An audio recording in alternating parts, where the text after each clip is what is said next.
Handcrafted in Canada, Hardline's ice pad has revolutionized curling for over a decade.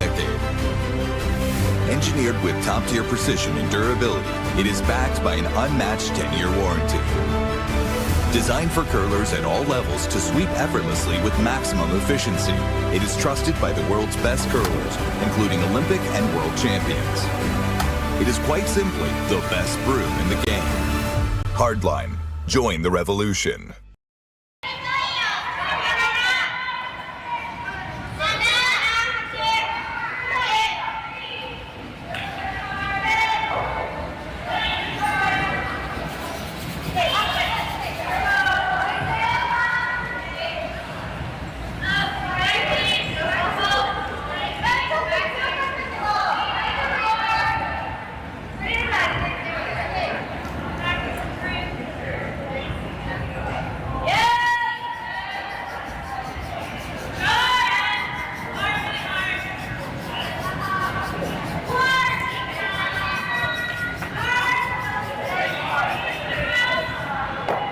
We're ready to go here in the final round-robin game at the Saville Shootout for the women. A lot of important games on the ice tonight, with just a place in the quarterfinals looming for many of these teams. So it should be a very interesting night and a very interesting game. We've got one of the more important games out here with you tonight. We've got the Gim team,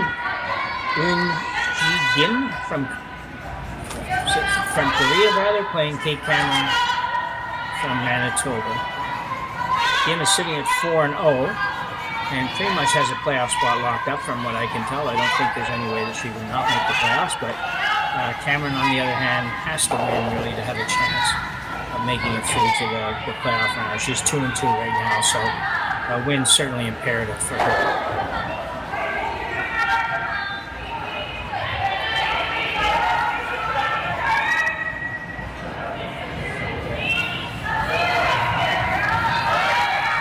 Has the hammer here in the first end. Very nice first shot of the game for lead Stone. This is Mackenzie Elias, I think, or Elias, I'm not sure which, but we'll go with just Mackenzie for this one. So a great coming on by Mackenzie on the first shot of the game. So Gim will ask her lead to follow that in on the other turn, on the out turn. We sometimes have a preference one turn over the other, but we've all heard the most notable of that probably Ebert and his preference for an out turn. But they can all throw both turns, so nice shot.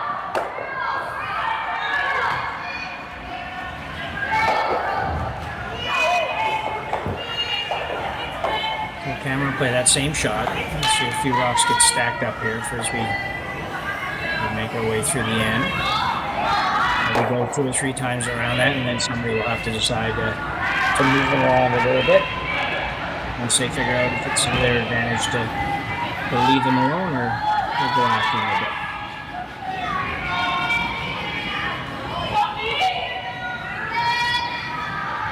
Looks like lots of room here. Watching the game last night, certainly indication the ice has lots of curls, really a nice finish, and not too sure what the speed is, but it looks quick enough, and lots of curl at least from the outside end. It's a little short. Looks like the Korean team will play the intern draw this time, freeze right down on top of pearl and yellow Stone. Interesting when you look at the situation here with the Asian teams. There's 3 teams from Japan have one team of 4-0 and 2 of 3-1, and this Korean team is sitting at 4-0. So certainly a pretty dominating performance by the Asian teams here in the round robin portion of this field.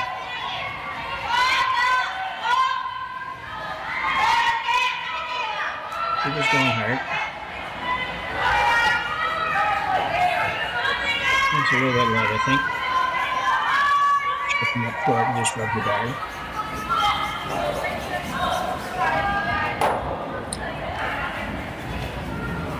Hammer with Hammer probably needs to move something a little bit here fairly soon. I was saying shot rock, but right now the option to get two are not very big, so. Well, here we go. We're going to play a peel now.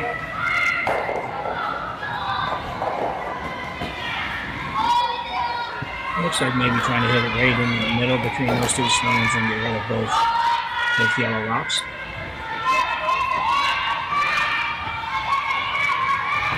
Looks like an hard plan.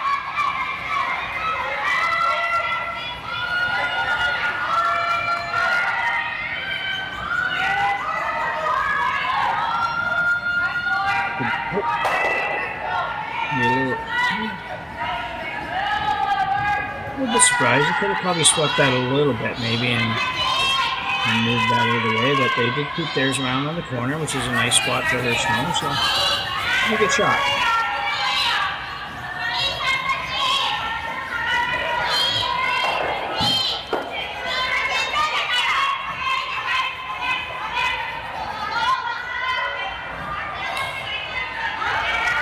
A busy few days here at Saville Shootout with 20 men's teams and 20 women's teams participating. And a lot of the best in the world are here this week, and been a pretty exciting event thus far.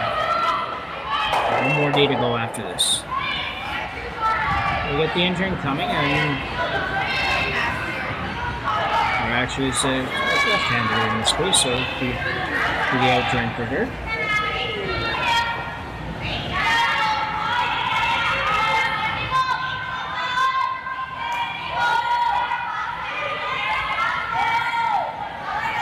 Right in on top of her other stone. She needs to get a little bit more curl here, but it looks pretty good. It's certainly going to be a challenge to move that middle yellow one. Having said that, if I don't make a good shot here, maybe hit and roll in behind those guards as she taps, so you can see her tapping here to play that little hit and roll. We would be sitting with number one, number three, number four. A pretty good position here in the first hand, early goings.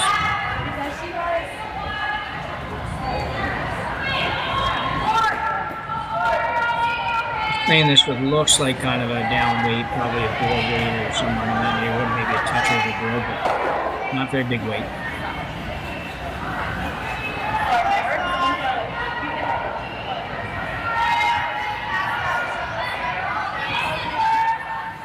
Sweeper's indicating it might be up a little bit.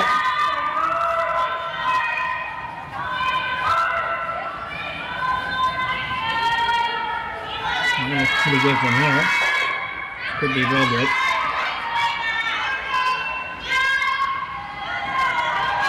I left it right in the hole there, if there's a hole. Or probably hit that a hair thinner and roll it over a little bit further. Maybe a touch better. But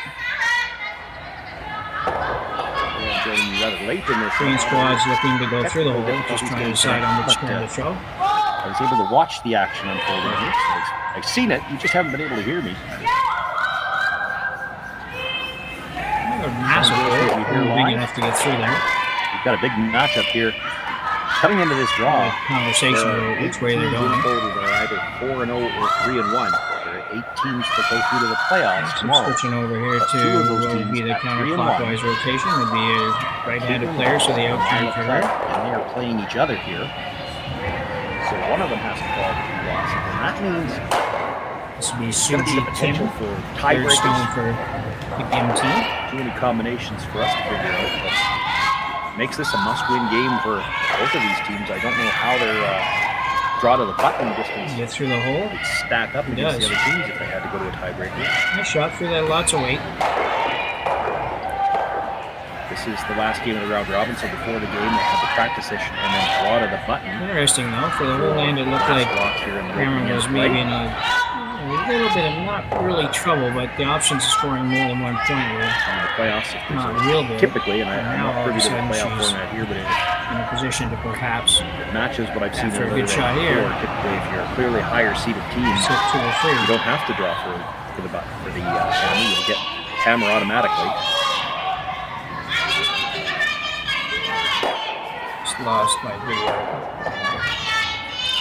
video here for a second.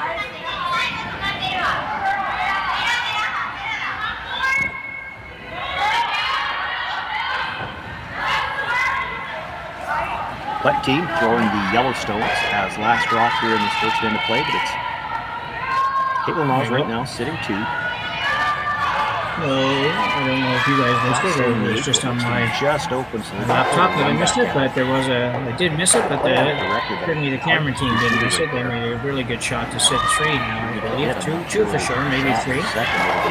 Most of which are behind the guards. So guards.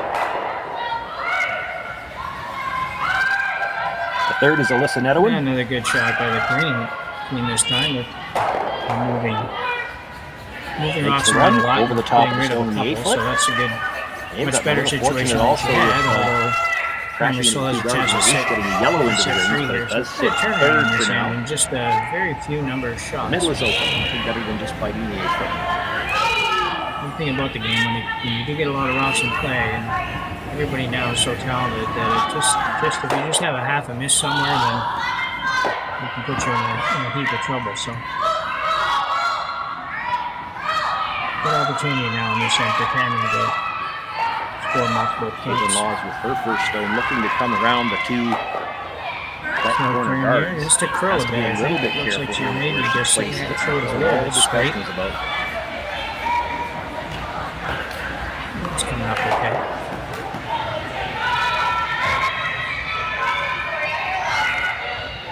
It's a good shot. Taylor Donald playing third for the Cameron team.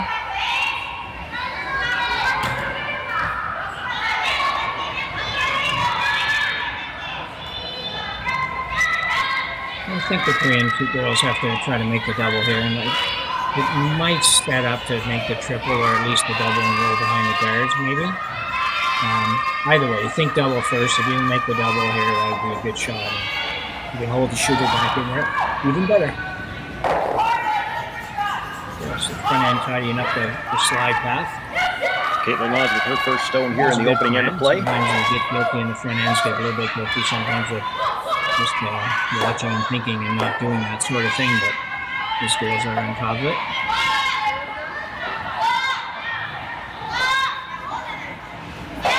There's an out-turn hit. Lots of room. Probably hit about 2/3 of the stone. Maybe a touch less than 2/3 of the stone. Angie Kim rather very solid player. Slide to the back wall. Does hang on for third shot. Yeah. Not a great result. Moving off, but she's now still looking at 3 and Cameron could make this very difficult for us.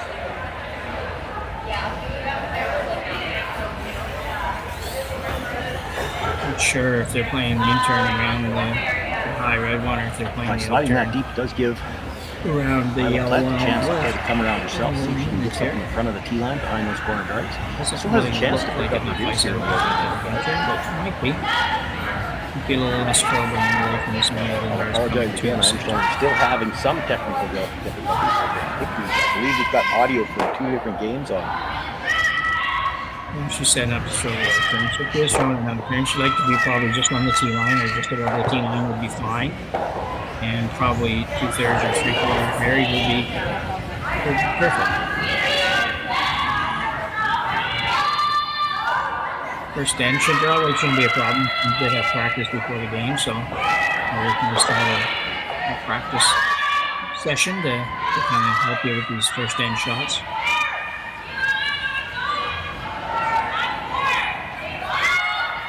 Just sneaks that one by. That's really, really good, I think. Pressure's indicating this might be a little bit interesting warm. ball here for the Koreans. They got a Come lot of room around now. that They're guard, one of those guys. trying to line it up to maybe come to the back do one, this but with this a looks steal really one, or do strong. you just minimize the damage and Gets maybe right try to the to play face of that back one. She could be shot rock. rather the outside, This more has got way behind to the go through the guards, house maybe? to not get a piece of that back one at all. Kaitlyn Laws Maybe the continues to first hit stand, three. I think they might Another be chance to get something a in the little top of the bit house somewhere. leaning towards playing some kind of a hit. Whether it's Or behind cover. not really any that's doubles what I'm there. looking at. Same shot that Selena is looking at. But again, same thing we Normally just think said. about Teams getting do rock practice, before, but which she is a just good idea. On fighting the 8 foot. what the weight lifts over feels How like. does she get in right now? She might have to play an in off. Seems leaning towards a draw here. Make a really good shot here. You could kind of take the big end away for sure and force Cameron just to maybe even draw for one. Still don't know where she's going. She's got the same ice, or initially put down the same ice that the Manitoba girl said had going on the out turn, but I think she's going on the in turn. I'm looking that way, but taking basically pretty much the same boom position as the Kaitlyn Laws with us. Last stone the here in the first end. Sitting like three. Joyce Just to me, but we haven't really seen much yet. bring a fourth one in and perhaps take away the Guards drop are pretty pass. high when you look at Myla Plett. the high shot. Here it goes, anyways. Has to make a dandy here to prevent dropping a multiple score end there in the first end. Pressure's going to want to put this just fighting the top of the On it 8, early. slide all the way into the 8. May leave a rock that she can Pretty nose hit. hard.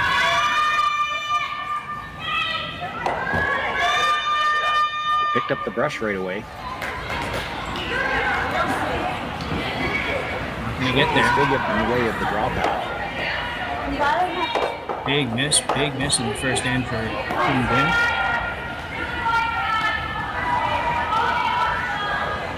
Pretty well knew that was short right out of her hand, you know.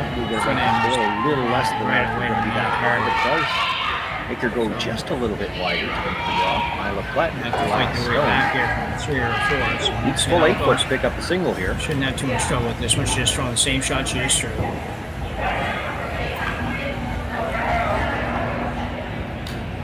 Might like to see her take 3 or 4 inches of ice, but it's just maybe a little bit safer.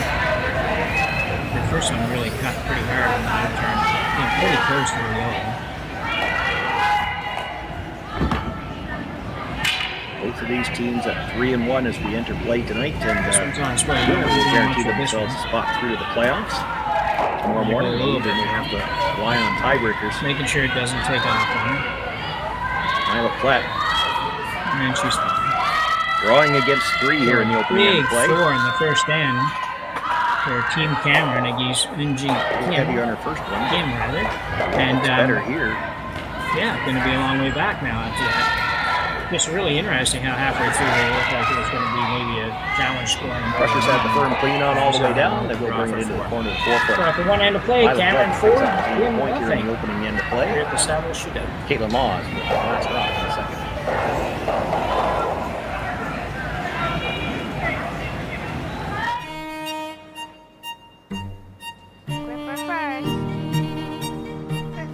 Don't forget your brooms. You got it.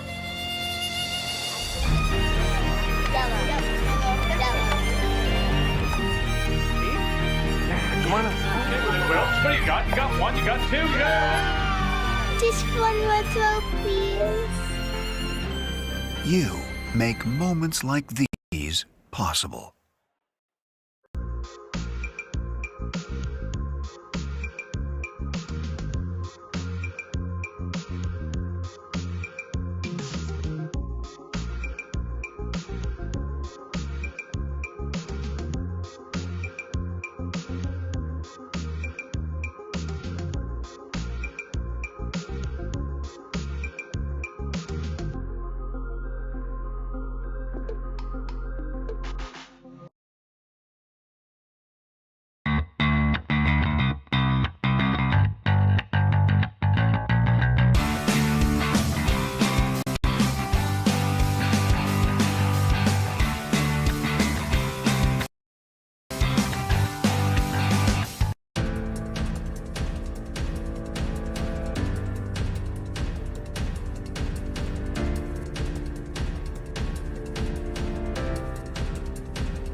first end for Team Cailey.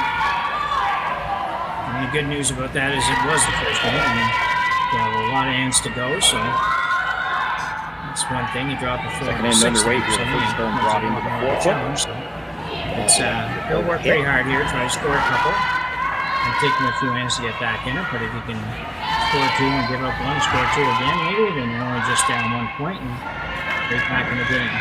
We see Cameron in the house on the first lap. Really, Ali is Korea set up the corner guard.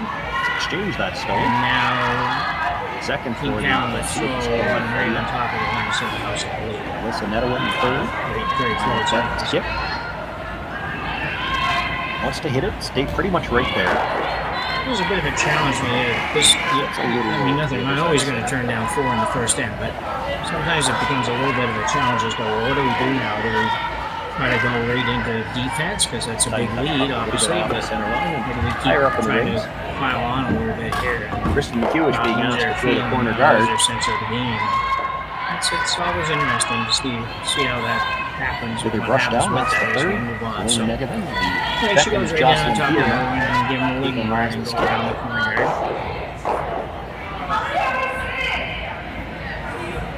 Nothing out of the brushers. Just wants to stop out in front of the ring. If this was 2 ends later, you might see her throw up another corner guard. Will slide into the 12-foot, even drop right to the 8.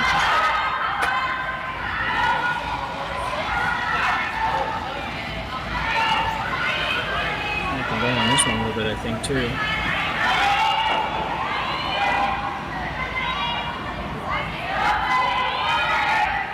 And should be right behind the guard. That's a nice shot. And one more time for Team Cameron. This time they're looking to be a little bit short of the house. Maybe, 2 feet, 3 feet. Looking for the nose hit. This is a long ways out. She's going to get a piece. Catches a piece of it. Enough to pass it through the back of the rings and all the way out of play, but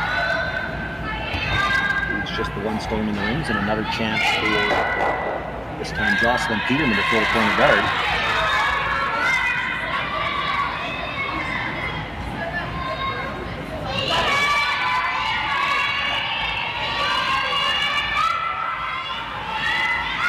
I'm going to get this one over there. That's a good shot. So really 5 perfect shots so far on this end.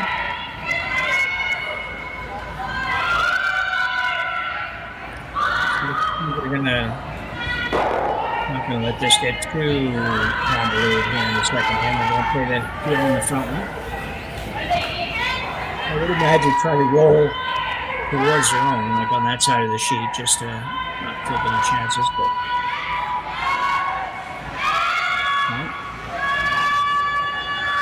Corner guard is up. Now Myla Plett will ask Betty up to come around. That's pretty good. Sit 2 for the time being. Trying to get the force back. This is a steal situation. Good shots. Cameron will switch it up a little bit. She couldn't really do much with that. There's a few rocks with the rules the way they are. You really can't do too much with them sometimes. So now she's got a chance to get rid of the corner guard. And she will do that.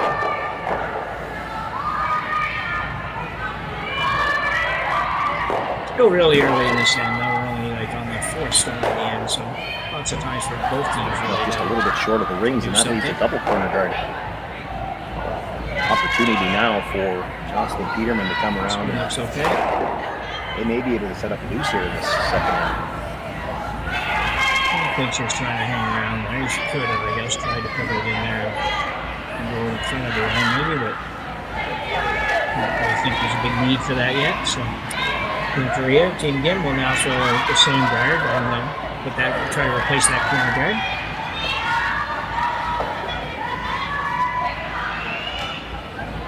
Cameron Stone's in pretty good position there. It's not the easiest rock to get rid of and saving the shooter and all that kind of stuff. So it'll be inside pressure on, trying to make sure they can get it by the guard. This is really curling. Going for weight as well. On this one. Need to get another foot of curl out of this somehow. Just rubs the guard on the way by. A little bit light. stopped short of the rings. Pretty darn good effort. They don't have the luxury of having a whole bunch of extra body weight to help them on that. They have to get it all with as much strength as they can muster up and keep the speed up on the sweeping and try to really get as much out of pretty small frame bodies. Really, it's nice to be a little bit bigger sometimes when you're really on that brush, but they did a heck of a job. Play same shot, I think. Cameron will be playing the same shot. She's half of that. She could go after that,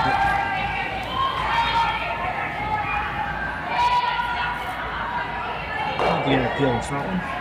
Let's play the straight peel.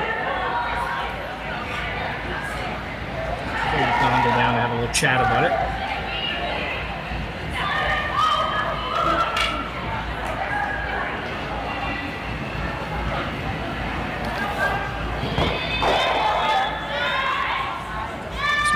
Just getting underway for almost all these teams. I mean, this was probably a few teams maybe that played once already this year, and there's a couple teams I think that probably went to Europe as well, but not many. Most of them will be just getting going, I think. On the East Coast down here, and we haven't had any curling clubs yet that are open, but we have some that are really close.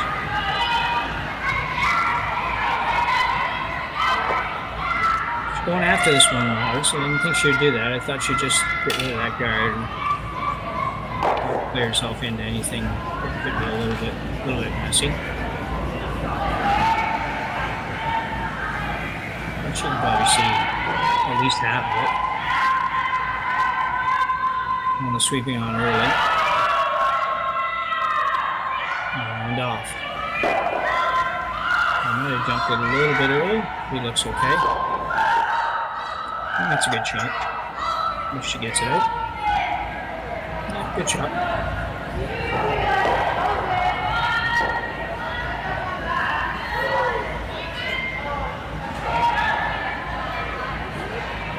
A lot of rocks left to come now. Things will come around that guard at some corner guard, I think. They're talking a little bit about it here, but we can go around that corner guard, get shot.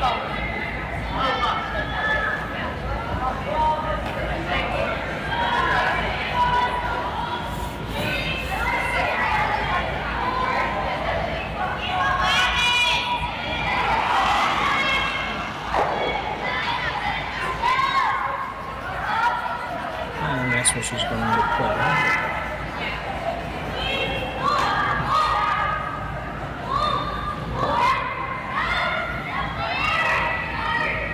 I suggest this one's going to curl a lot because last time we were going the other way, so.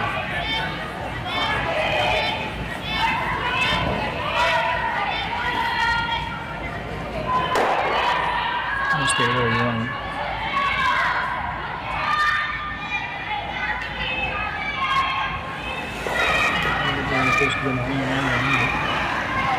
Doesn't look like it.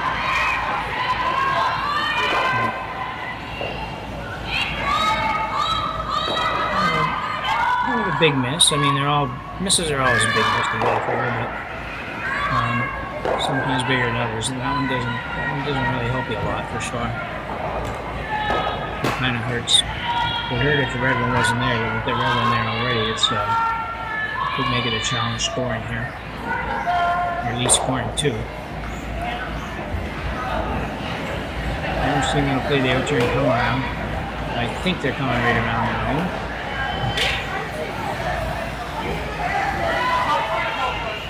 I think she's indicating a little bit that Cailey might have been a little bit wide.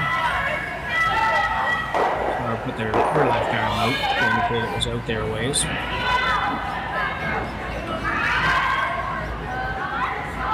It's looking pretty good though.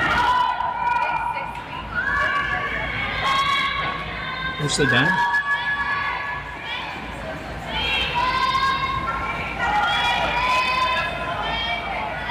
Really good shots this end by the Cameron team.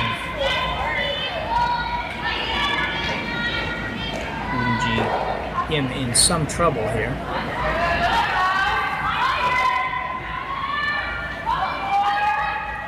Need a big shot from her third. here for his last one.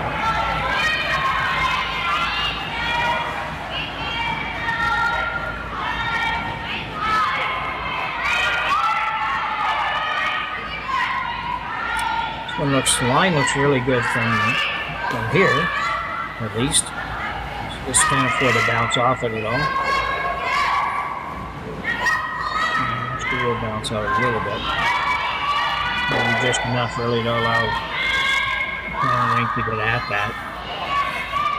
I was really close to being a real dandy. Just I'm going to take 3 feet off of that, probably 2 or 3, even 2 feet off of that for weight.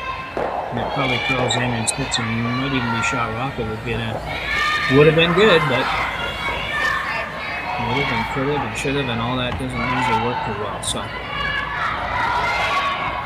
gonna have to make a play on this, I think, and actually she can make a play on this and just flop a little bit. It's a tough shot, but certainly makeable. And she could be put the greens in a whirl with her here early in this game.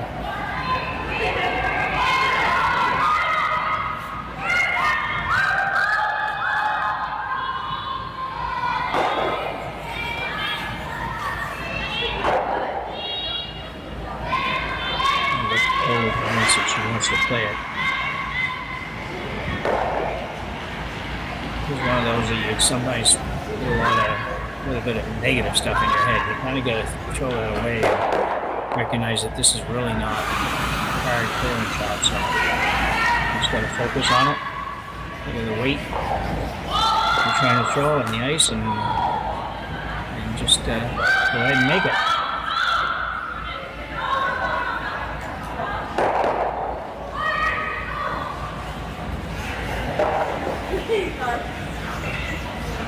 I'm expecting this to be a whole lot of weight. I'm expecting to see something in the neighborhood of probably hack the board for weight, somewhere around there. Maybe a touch more, but not very much, I don't think.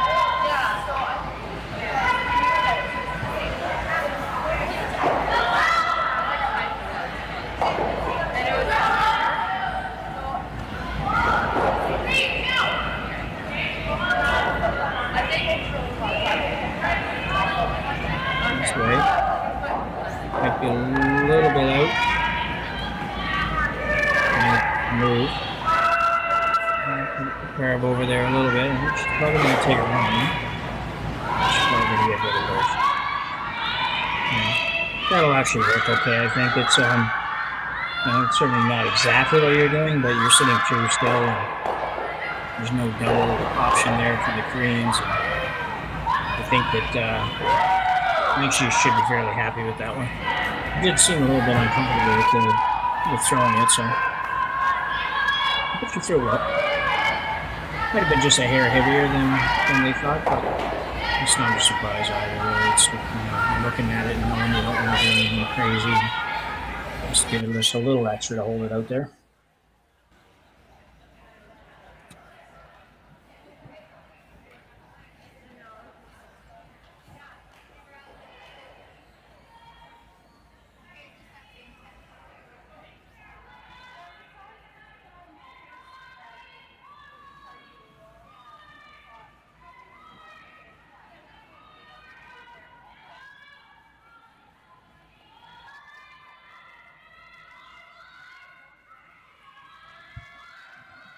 Well, again, trying to do the same thing. This one's going to curl a bit, I think. She might have underthrown it a little bit. Girls are going hard, but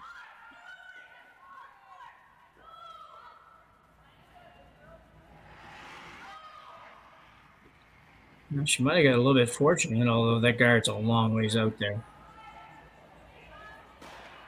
Certainly rolled further than she was trying to roll, but she is shot rock, and she is kind of behind the guard, but like I said, that guard is a long ways out.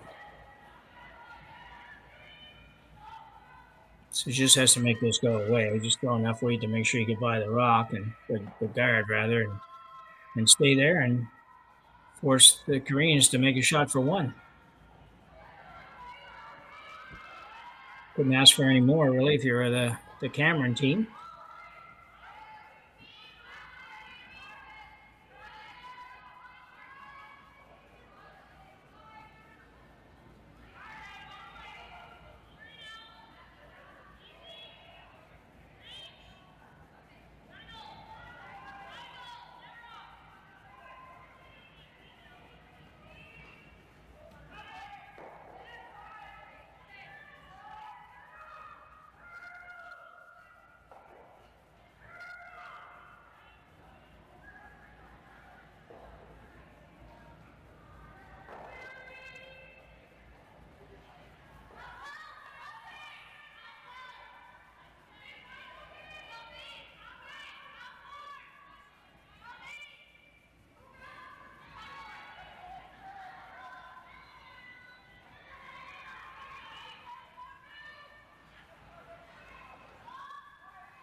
Okay, let's try this again. I think we might have all the technical difficulties corrected now.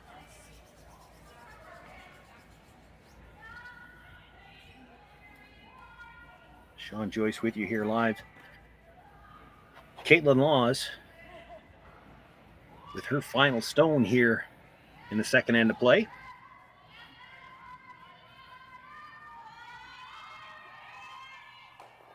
Looking for the double. Needs the slash, makes the hit, comes across, catches the second stone, and will spill it far enough back. She'll pick up her single point at the top of the 8-foot. After 2 ends of play, Kaitlyn Laws, Myla Plett, all tied up at 1. It'll be Plett with last rock in the third.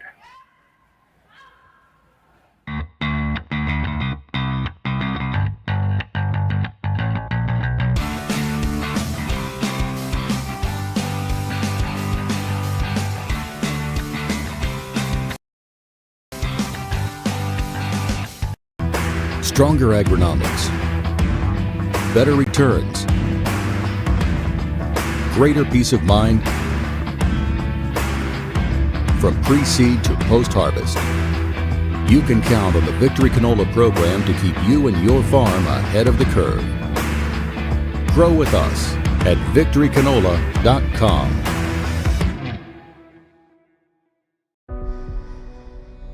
Everything I've worked for, everything I've sacrificed has led to this.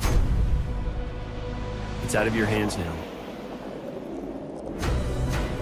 All the gold medals in the world can't help you now.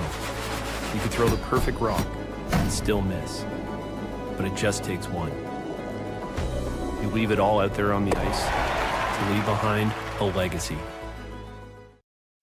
I don't remember a time when curling wasn't a part of my life. When I wasn't putting in the sweat and hard work to be the best that I can be. Clocking in the time, the effort to practice day in, day out. Curling is more than just a game. It's a family, a community. And when it's time to play, I know I'll be ready. Hardline, supporting hundreds of our next generation athletes.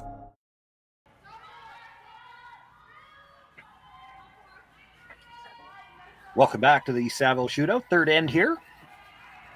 Apologies for the technical difficulties we've had with our audio, or my audio in particular. We had 2 feeds coming over top of this game for the first couple of ends, but I think we've got that sorted out now. My name is Shawn Joyce, featuring the game here between Kaitlyn Laws and Myla Plett. I'd explained this earlier, but with the audio trouble, not sure everybody was able to hear me, so we'll go through this again. The scenario is we come into this final round robin draw for the women. There are 8 teams, either undefeated or 3-1 as we come into play tonight. If all of those teams were to win, those would be the 8 teams that would go through to the playoffs. However, 2 of those teams, Kaitlyn Laws and Myla Plett, are 2 of the 3-1 teams. And when they're playing against each other, that means somebody has to fall to 2 losses. And that means there could be some tiebreaker scenarios in play after this draw. Both of these teams would like to secure the win tonight and make sure they don't have to rely on those tiebreaker scenarios.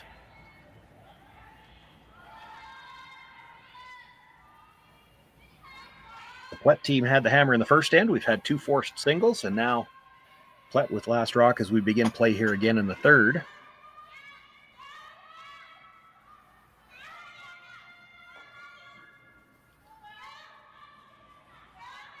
First stone just biting the top of the 12-foot. The corner guard thrown up and now looking for the come around. It'll come around, but it's a long ways back there.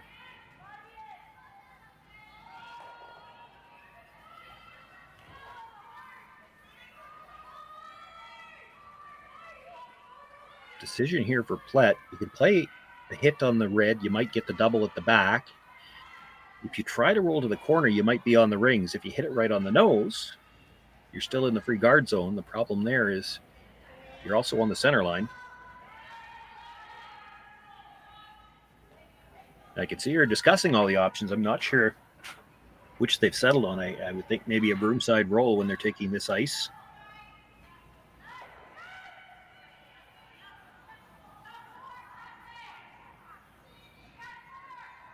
Well, nothing out of the brushers. Looks like they're content to hit it close to the nose.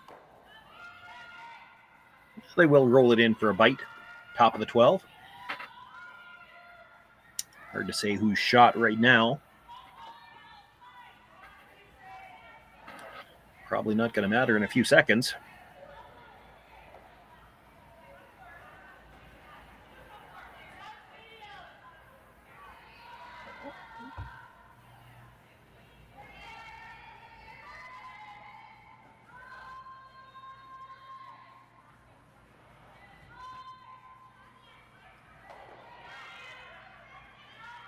Jocelyn Peterman with the hit. Rolls all the way across behind the corner guard and just a small piece out into the open.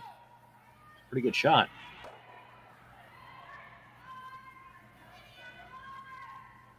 The guard does belong to Myla Plett. Could play the run back. The first indication is she likes the draw.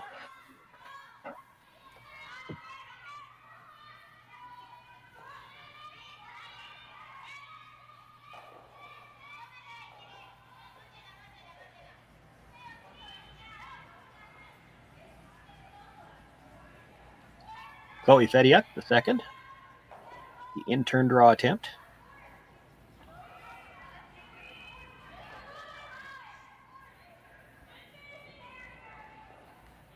Brusher's staying close to this one, but they're waiting for it to curl. Should start to go now. Boy, does it ever.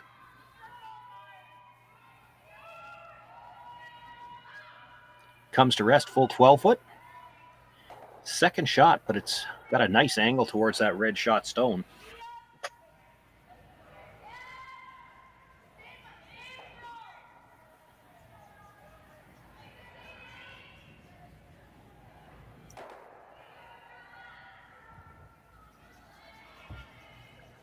Tough for Kaitlyn Laws to go at it with any kind of weight. She's looking at whether or not she can guard it or corner freeze to it, perhaps.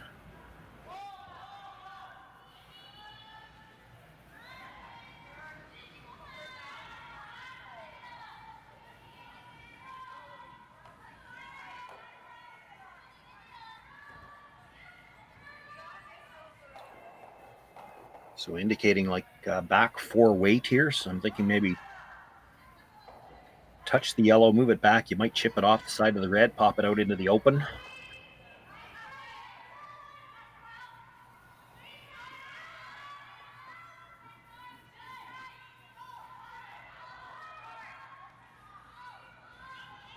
No, this might be, she might be playing the straight come around on it.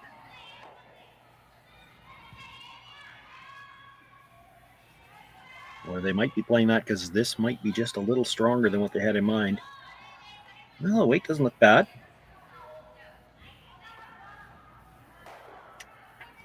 Yeah, I'm surprised that didn't curl more than that. You would have thought with that ice, she should at least get a piece underneath the yellow one.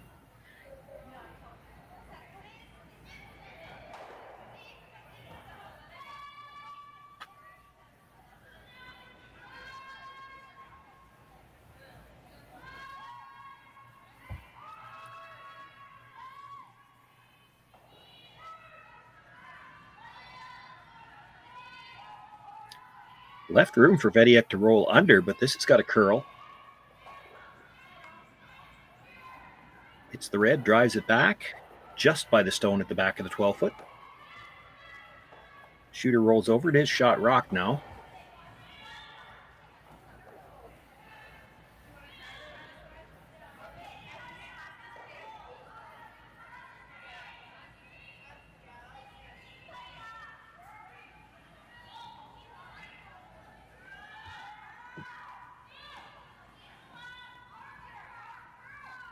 Selena Negovit with a chance to make a hit and roll over across behind the really 3 rocks over on the corner now. 1 out of the rings, 2 in the rings. But they can all be used as guards if you roll to the right spot. Makes the hit, maybe a little thin. Roll past the guards, through the rings, and just hangs on in play, but well off the back of the rings.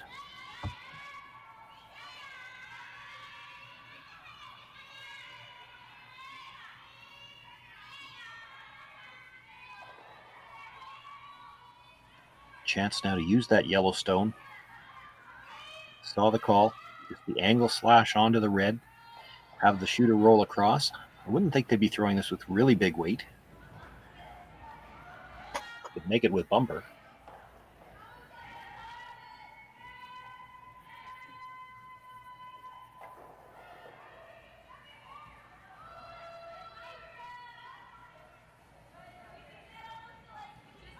Brushes were down early.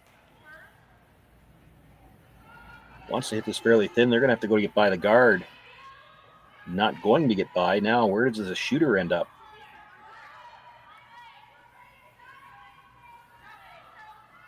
Good awareness on the brusher's part to stay with it. And I can't tell from this angle whether it might have spun on at the end or not. Regardless, for now, Selena Negavan will make a play on the second shot stone at the top of the 12-foot.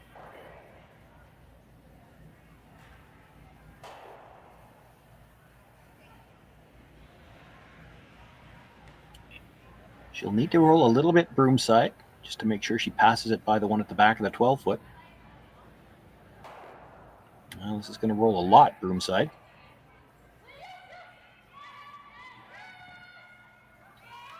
You can see on the overhead view in the corner, you can see a little bit of white there. It's always tough to tell when we're looking at the overhead because it's from the pinhole and we need to look over top of the rock, but that looks like a thick enough piece of white that that Yellowstone is probably out of the rings. So you might want to make the double here just to keep the blank alive.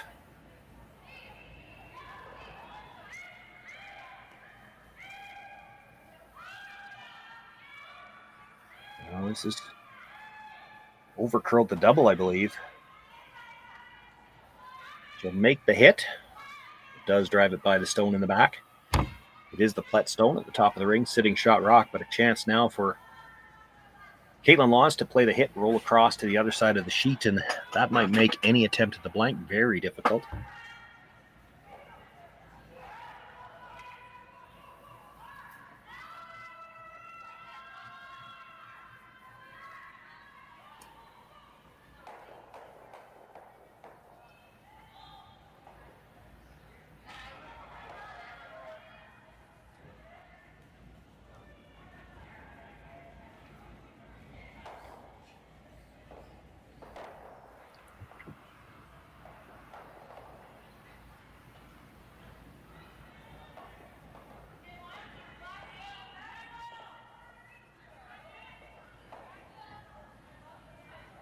Kaitlyn Laws with her first here in the third end of play.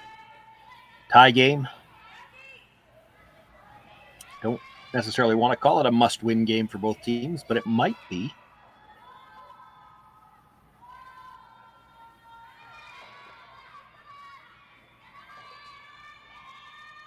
Makes the hit. Catches the stone that's just out of play at the back, but rolls it harmlessly out of play and rolls her shooter across to the other side.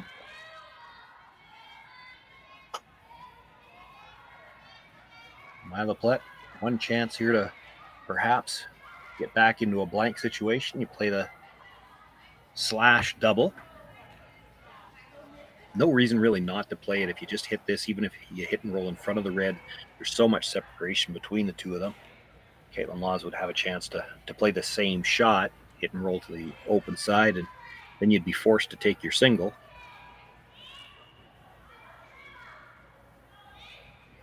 You can make the double here. You might have a chance to get away with the blank. Keep last rock into the fourth end. As I was just saying, I don't know for sure it's a must-win. The two teams really have to treat it like that. They both come into this game with a record of 3-1. You know, if you win, you're in the playoffs. If you lose, there's a tiebreaker scenario. Now, these teams might know what the tiebreaker scenario looks like already. I don't have that information. If you're the best team in the draw to the button, maybe you're okay with that, but they would more likely know that than I do.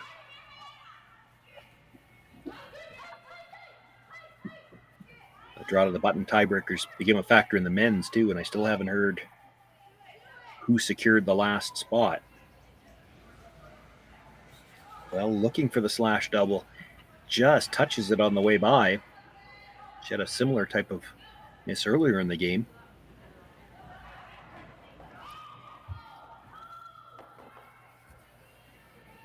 Gives Kaitlyn Laws a chance to put a stone in a spot where she might be able to make even the shot for one a little trickier.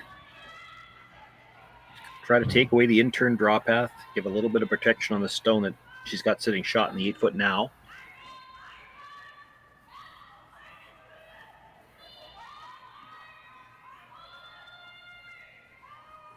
It was the in-turn draw she threw with her final stone in the first to get the single point.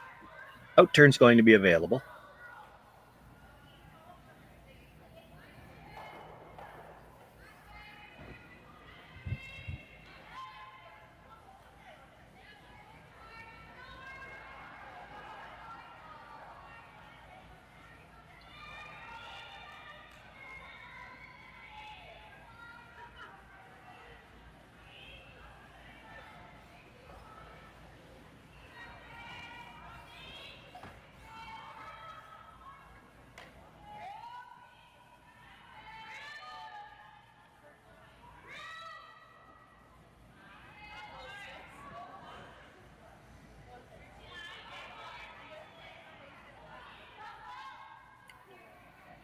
Looking to bring this into the 8-foot, but they want it to stop.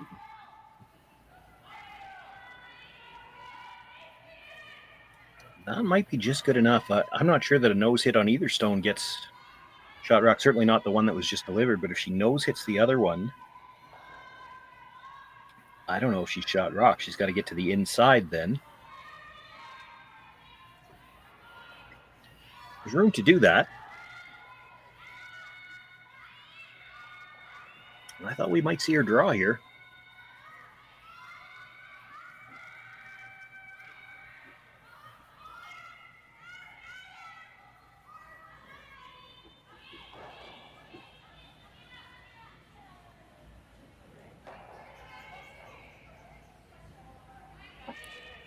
Big shot for Myla Plett with her final stone here at end number 3.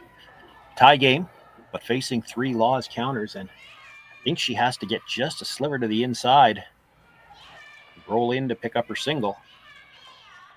A nose hit could be a steal of one.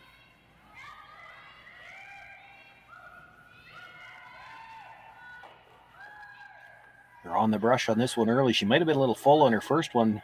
Did she overcorrect here? Boy, great job by the brushers to hold the line. She makes the hit, does roll in just enough to get her single point. Myla Plett with a 2-1 lead after 3 ends of play. It'll be Kaitlyn Laws with last rock in the 4th.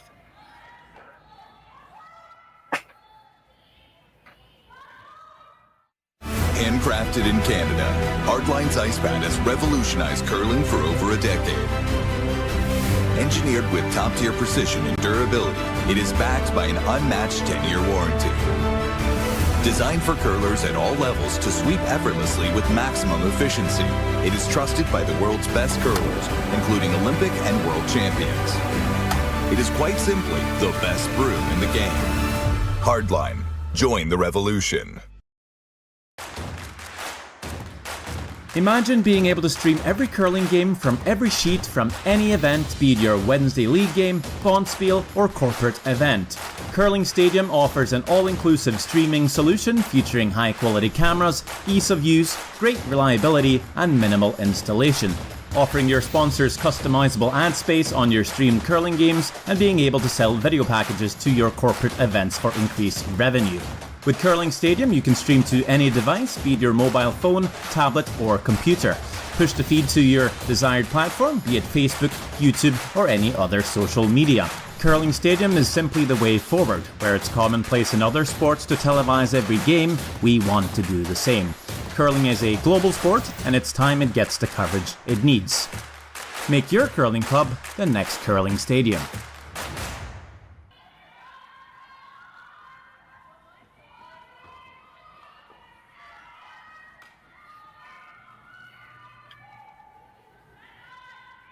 First stone of the 4th end, brought into the back 8-foot.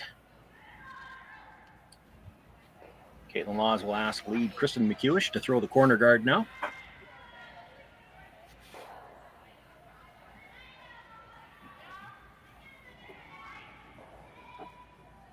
There have been a few struggles early in this game from both teams, really, with the draw weight.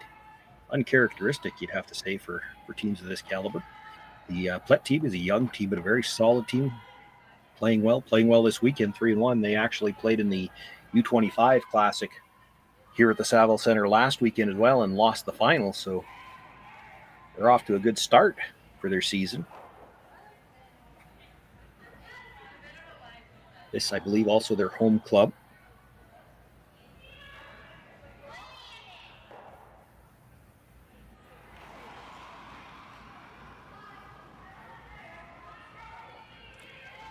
Looking for some input from the other end. I don't know that she got much, so makes a decision on her own. She asked whether they'd rather come to the top 4-foot or go around the corner guard. They didn't look like they were going all the way around, just enough to choke it off.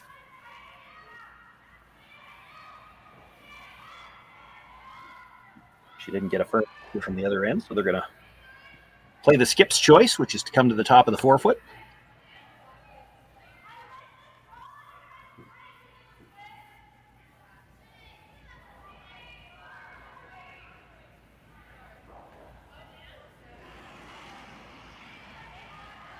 And the draw weight struggles continue, and it's not that anybody's been a long ways off, but deep to start the end. That corner guard is probably a little higher than they would have liked.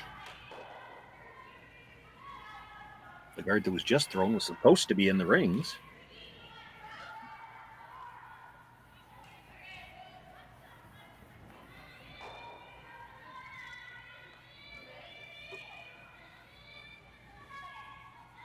Tap in the heels, usually half weight for most teams, I think. And this is a situation where the position of that yellow guard makes a difference because it's not touching the center line. So it is not in the no-tick zone. It is a free guard, but you can move it. If it was touching the center line, she couldn't move it off the line at all. So you can be a little bit more aggressive with the quiet weight on a shot like this. If you touch the guard on the way by and move it into the rings, that is fine.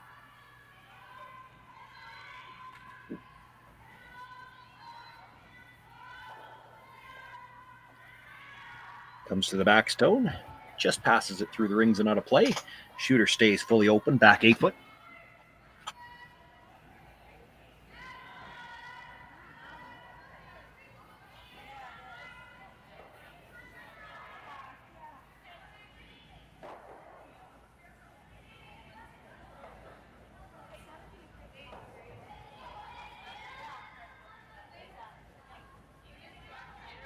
Chloe Fediak being asked to come around and bury one top 4-foot. Going to ignore that backstone altogether for now.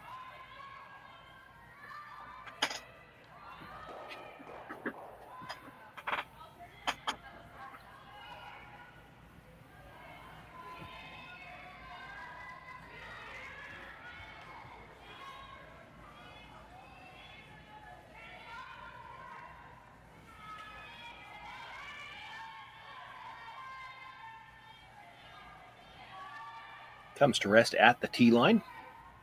Just a sliver under the guard.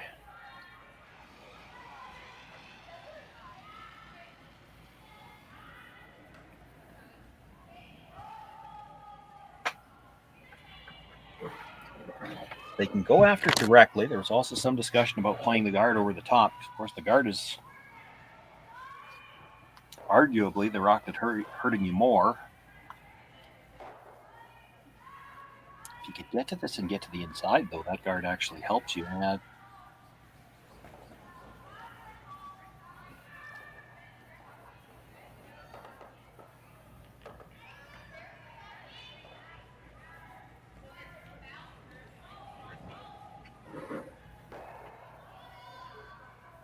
Kaitlyn going back to her first thought was to play the guard over the top of the shot stone.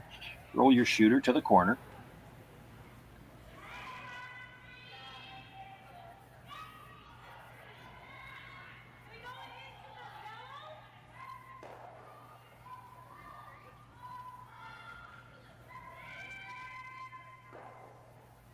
Makes the hit. Catches the stone at the edge of the 8. A bit of a bad break in that it angled back towards the red stone, so it does stay in the rings. The yellow stone belonging to Myla Plett is shot. Does mean there's 2 corner guards over on the left-hand side of the sheet as the throwers are looking at it.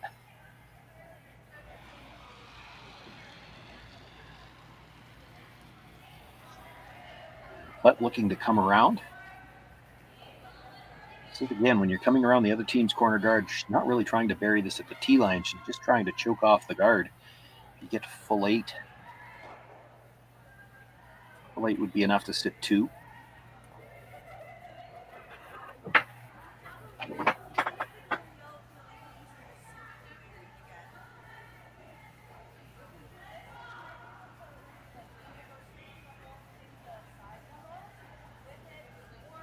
Hoping this one stops now. And it will not cooperate with them. It slides just at the back edge of the tee line and it's behind the corner guard. So now if Selena Negavan can, we have third stones? No, it's Jocelyn still throwing. If she can sit down on the face of it, she could be shot rock guarded.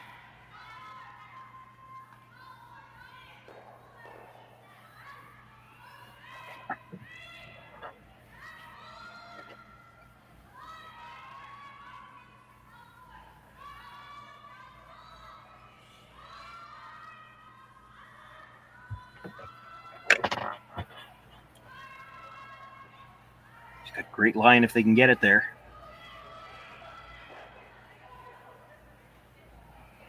It's going to be just a little bit short, so it is still Plett sitting 2. That redstone in a pretty good position as far as the angles for Kaitlyn Laws. Tough for Myla Plett to do anything with it.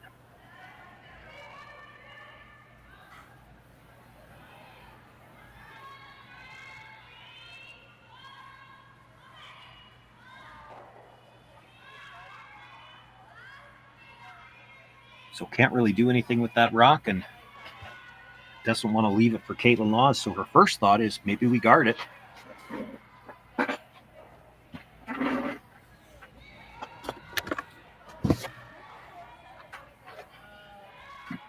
Third Alyssa Nedowin making her way down. She'd like to take a look at these angles.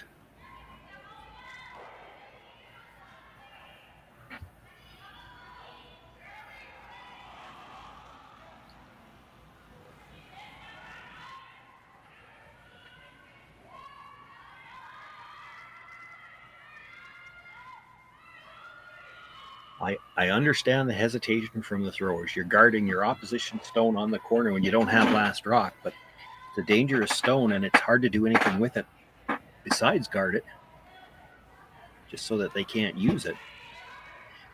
Yes, Selena is going to try to come around everything, but you kind of have to leave that for her right now.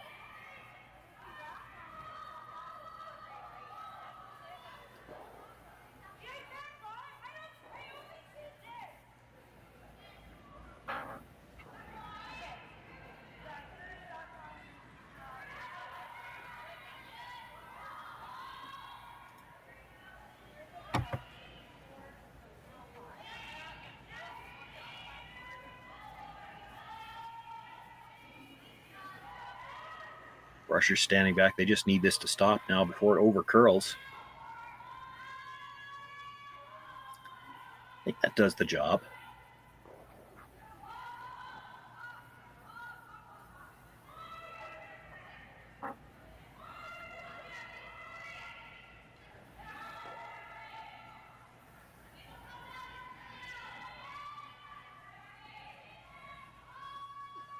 So Selena being asked to come as tight by that redstone on the top of the 8 foot as she can, bite the 4. Get shot rock, and of course, you'd like to leave it with a bit of an angle. If you're going to bring those other 2 reds back in, you need something that you can slash onto the yellow that's buried. So she won't want to be at the tee line here. Up a little higher if you could.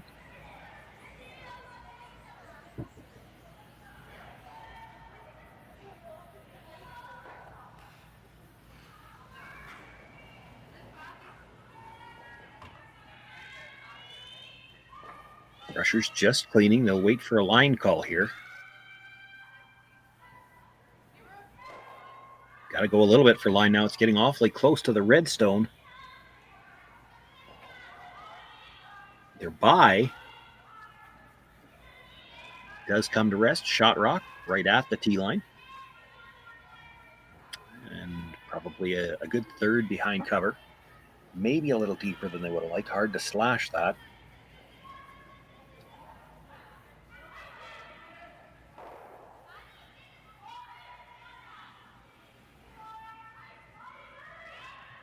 Alyssa Nettowin looking to follow it down, sit on the corner.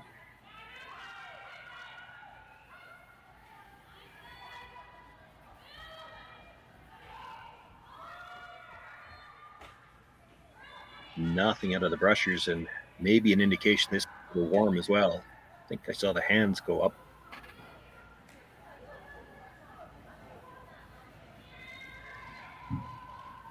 Comes across. It will nudge that stone a little bit, but where that comes to rest,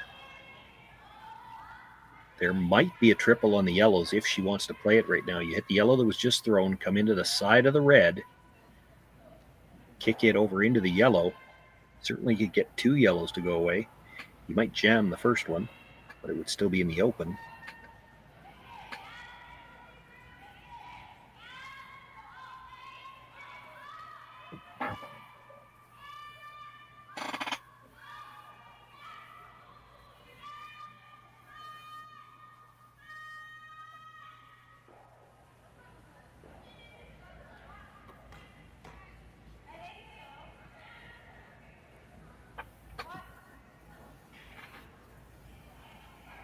You don't have to throw real big weight at this either. As you're coming straight sideways, that Yellowstone only has to move maybe a foot to bring the red at the top of the 8 foot and red at the back of the 8 foot into play.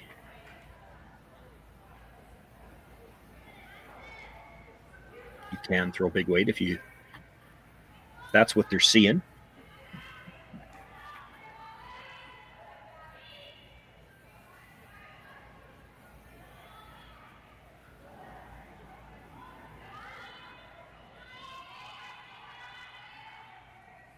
Again, no mics on the players here. I'm sure that's what they're playing. I think all the discussion here is about the weight they want to play.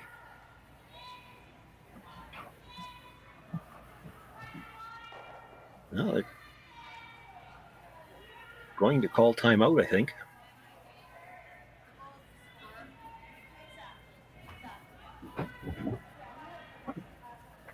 So the coach is on the way out. Coach for the lost team, if I remember correctly, is Connor Negavan.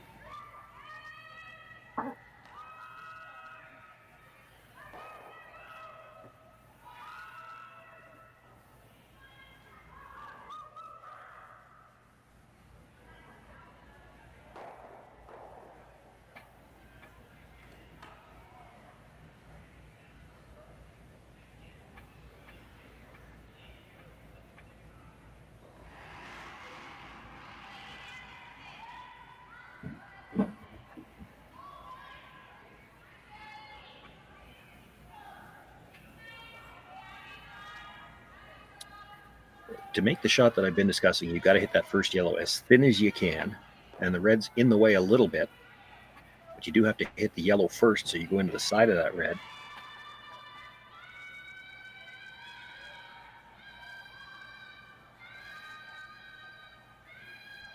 That is what they're going to play.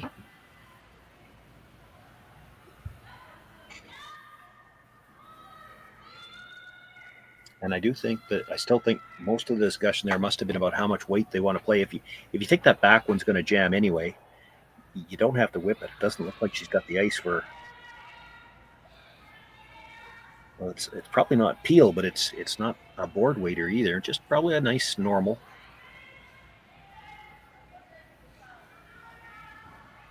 I don't know if the back one comes across the stone at the back 8 foot enough to make the triple, or if it'll just jam. Either way, it's going to be out in the open at the worst. This is your chance to get rid of that buried yellow.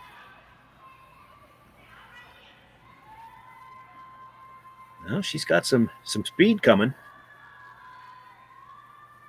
They're on the brush right away. This is over curled what they had in mind. Drives one yellow onto the other, comes across and moves the red. Law's sitting 2, though.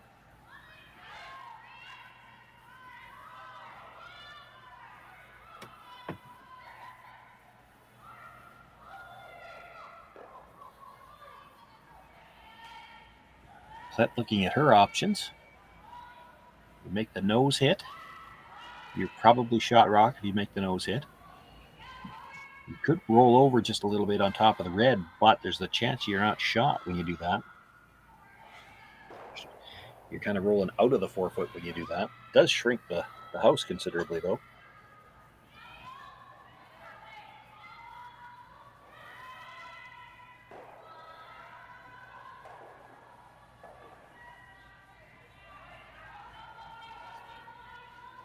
Everybody on the Plett team in the house, when you look at the angles.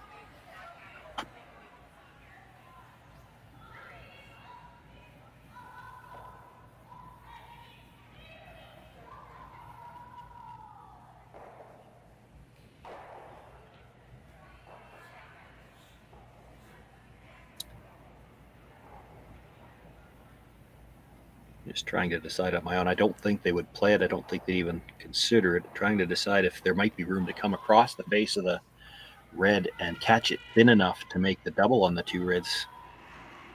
You know, if you needed to play it, it might be there, but it's awfully risky. If you ever rub that red at the top of the 8 foot, you might not get anything here. Ideally, I think she's looking to just hit the red stone behind the broom and roll for a couple of inches, maybe get a corner in front of that red one. She can't roll much farther than that or she won't be shot rock.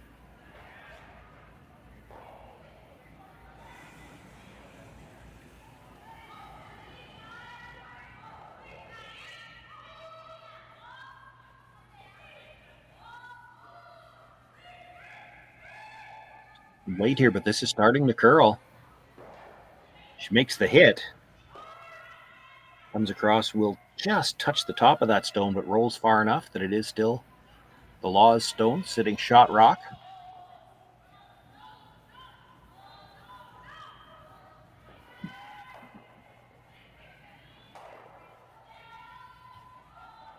Kaitlyn Law's looking at corner freezing onto the stone that was just thrown.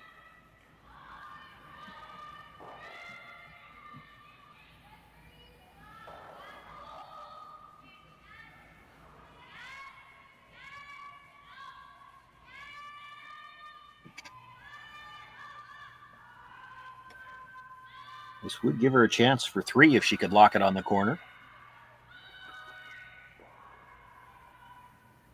Just such a small space for error here, though. If she bounces off at all, it might leave a double on the reds. If she's at all short, she won't be second shot. This rock won't help her.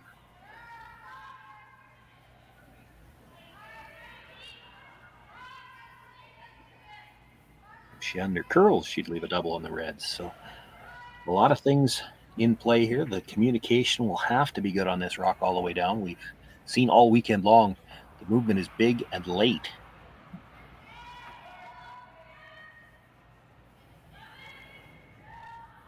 Just cleaning early.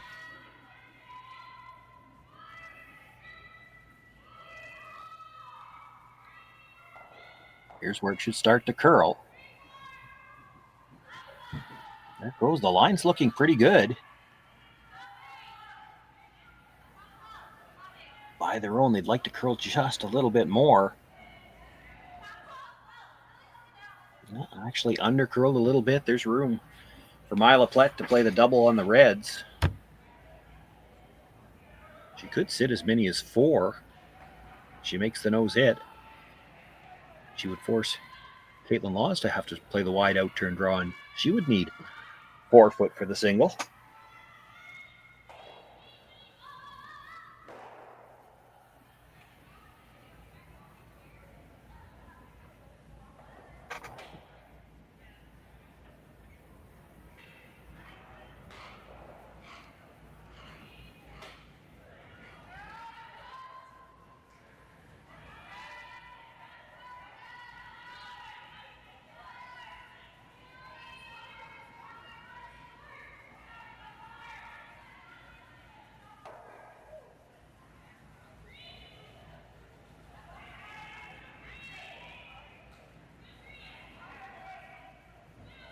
Not sure what all the discussion is about here.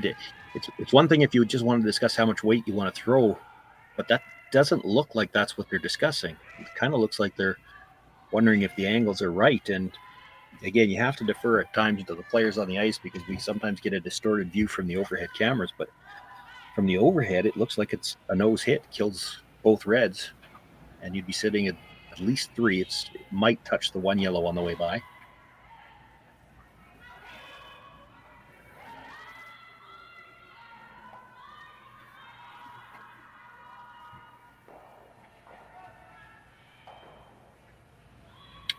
I'm not sure why she's angling that red that way. She needs to hit it on the nose.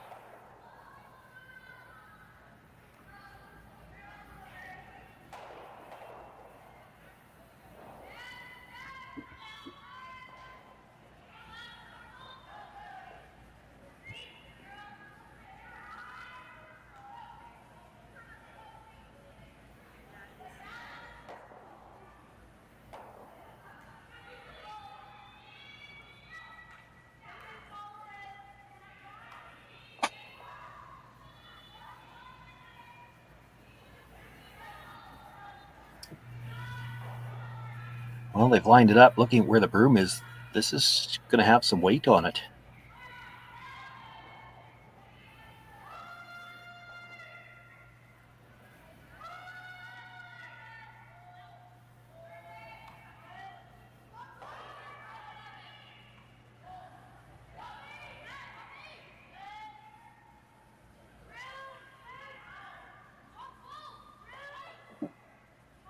Myla Plett with her final stone here in the 4th inning. She leads by 1. If she can make the double, may be able to force Kaitlyn Laws to draw against 4 here.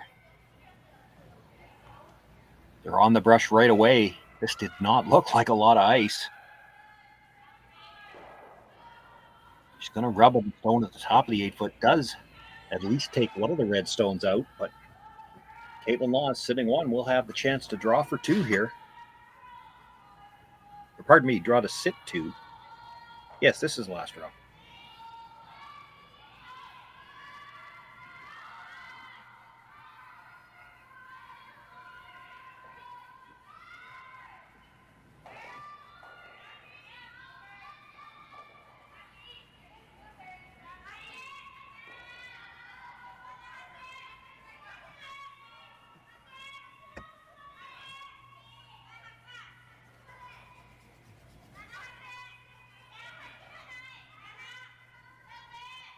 Kaitlyn Laws with her final stone needs full 4-foot, electing to throw the same path she just threw.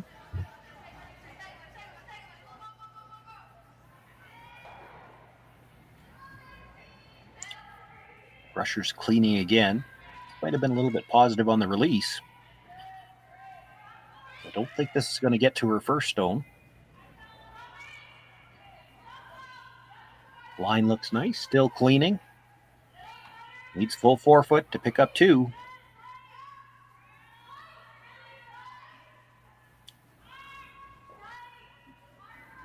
Does bring it into the top of the 4. Kaitlyn Laws picks up 2 points here in the 4th end. She'll take a 3-2 lead into the 5th. Handcrafted in Canada, Hardlines Ice Pad has revolutionized curling for over a decade. Engineered with top-tier precision and durability, it is backed by an unmatched 10-year warranty. Designed for curlers at all levels to sweep effortlessly with maximum efficiency, it is trusted by the world's best curlers, including Olympic and world champions. It is quite simply the best broom in the game. Hardline. Join the revolution. This is it. It all comes down to this rock. The hours in the gym, the weeks away from my family. This is what I've been training for. And all those voices trying to tear me down, I'm here to silence them. We've given everything we have for a chance to get everything we want.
Handcrafted in Canada, Hardline's ice pad has revolutionized curling for over a decade.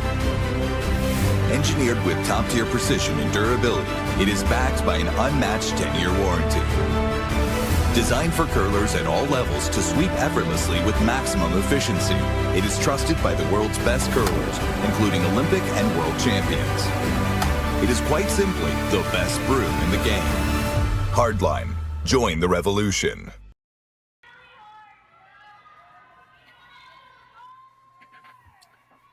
Fourth and break still underway here in our match between Laws and Plett. 20 teams began play here 2 days ago. There's still 13 teams alive as we enter the final draw of the round robin. It'll be another hour and a half before we find out, perhaps, who all of the 8 playoff teams are, and we'll see all of them back on the ice at 9 o'clock tomorrow morning for Championship Monday.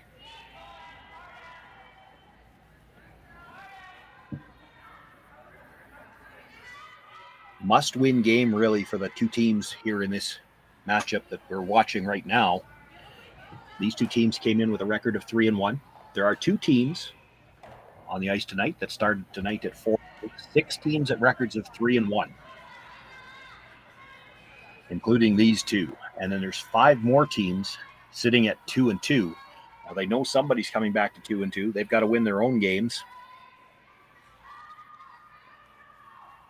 So there might be some scoreboard watching on the other sheets. Certainly for those of you at home, the opportunity to scoreboard watch and game watch is you've got access to all of the games here on the Curling Stadium Edmonton.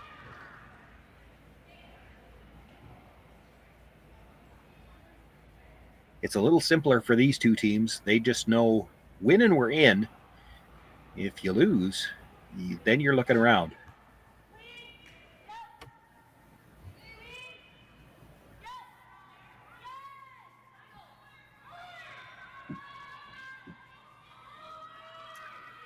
A big 2 points for Kaitlyn Laws going into the break. She now has a 3-2 lead as we begin play in the 5th.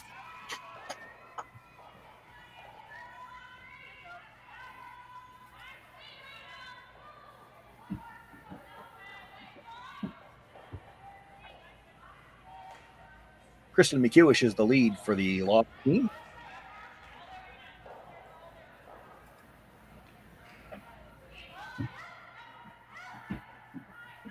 Looking for the tight center here.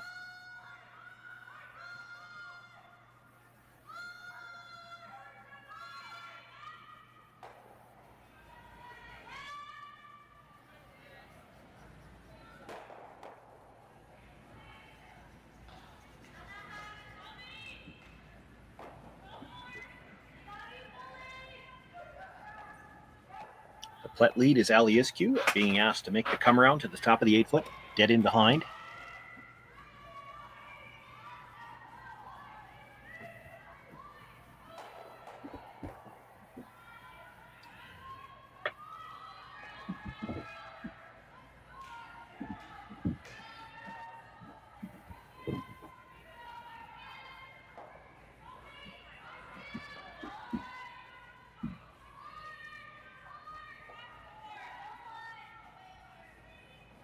Gets it about half buried.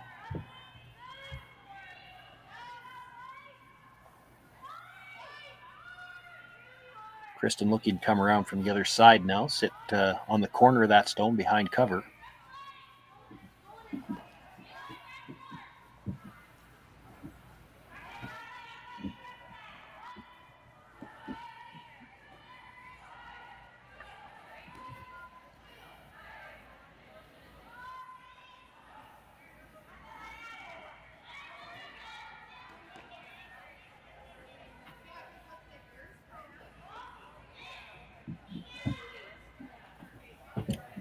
Sits it down right on the corner.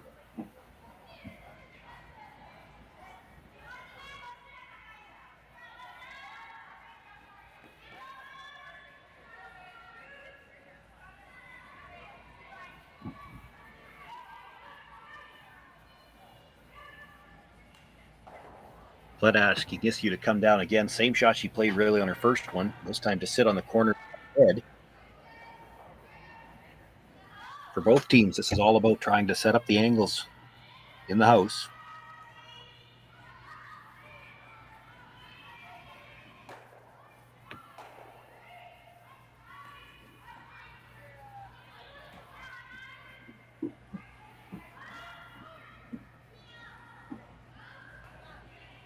This is really curling hard. By the front one. But it's going to come up just a little bit short of the rings.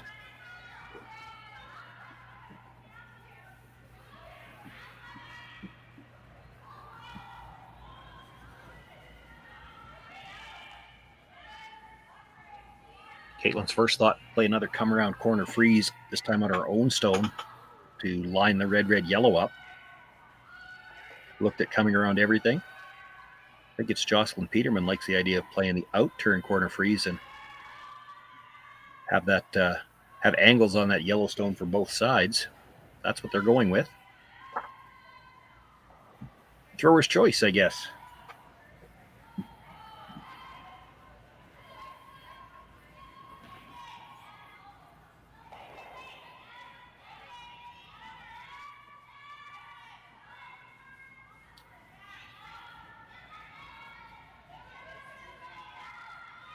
Well, this is looking strong, so now they're staying close on the brush, thinking they got to get by that yellow, maybe go right around everything. And looking for some curl because this is going to be deep and open. Comes to rest. Back 8 foot.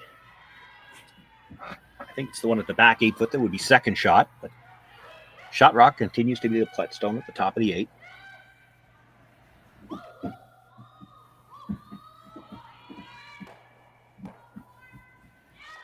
This is the 6th rock of the end. She would have the option to start cleaning up the guards.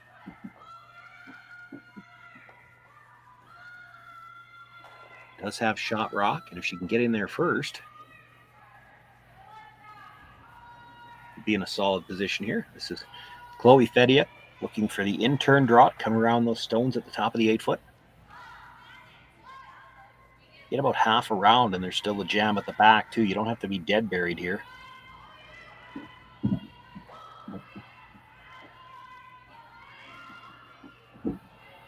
Line looks really good.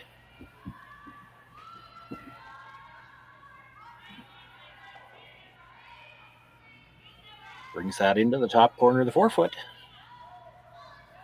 Plett sits too, and hard to make a play on either one of them. Can't see a lot of that one. You could see more of the other one, but there's the risk of jamming it at the back.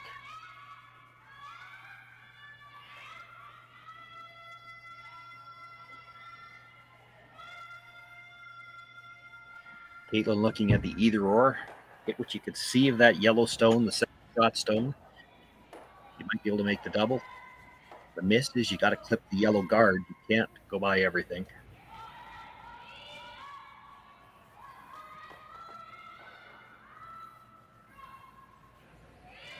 She's close. Catches the yellow, dead, jams it into the second one. A bit of a bad break there. I think they were hoping it would at least spill out in the open.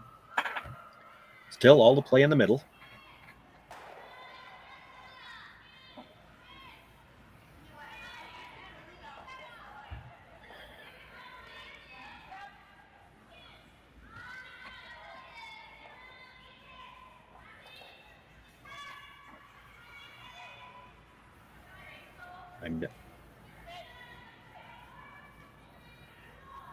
For the people that have seen me do games in Saskatchewan over the last 12 years, one thing they know is that I'm never a big fan of throwing a guard near the center line when you've got last rock.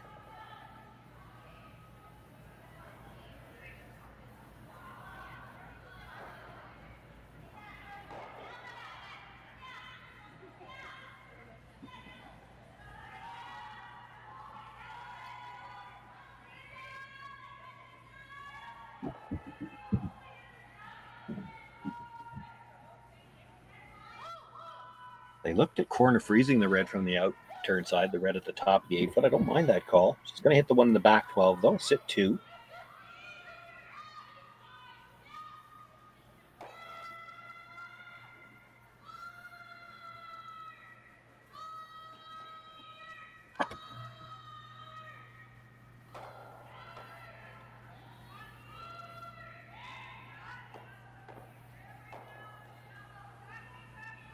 Makes the hit, does stay right there.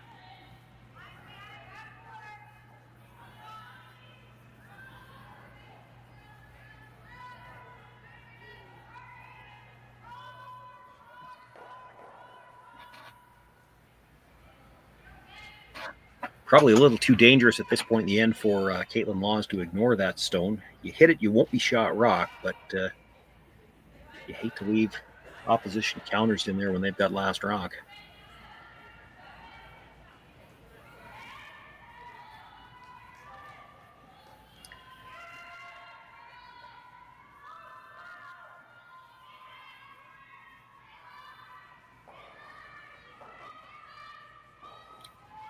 Makes the hit. Will roll across under cover. Continues to be Plett sitting shot rock, top of the forefoot. Stone that just rolled over the back of the forefoot is second.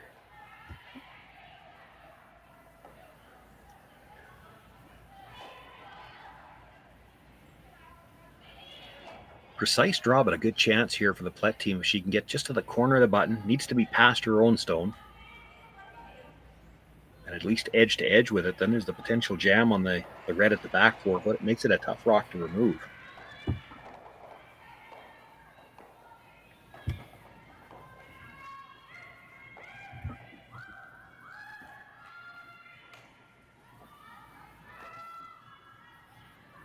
Line is close. Looks like it might be a little strong, though. Comes down, touches the red stone, and shooter spins away. It stays for third.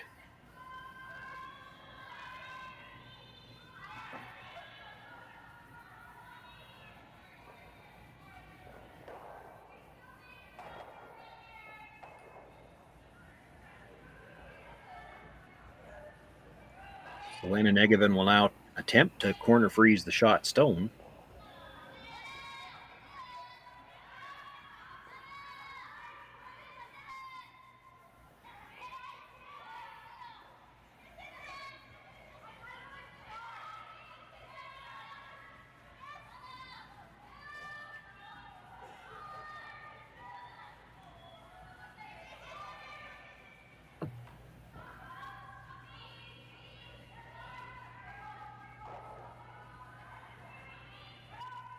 Line is definitely tighter on this stone.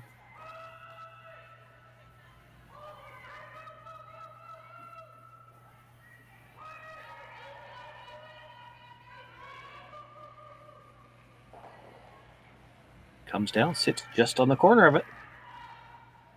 Excellent shot by Selena Negevin. It is Plett sitting one, but there's a way to get it out now. Second and third belonging to Kaitlyn Laws.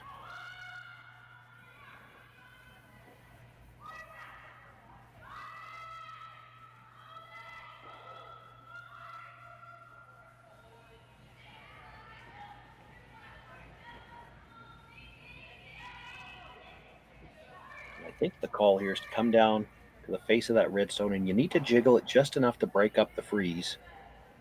Like to keep your yellow stone, the one that you're about to deliver, in front of the red stone.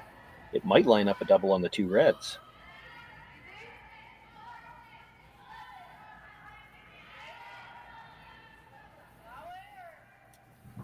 It's got a lot more room than Selena's rock did. Sweeping for some curl now.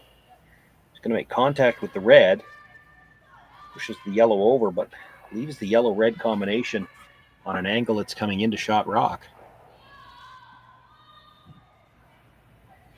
If she wants to play it, she has to play it as a bit of a slash. She won't be able to keep her shooter.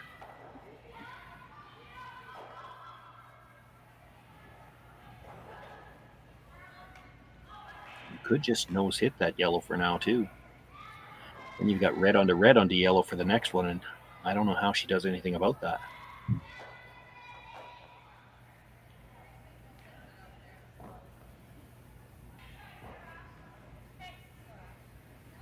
Gonna play the slash now.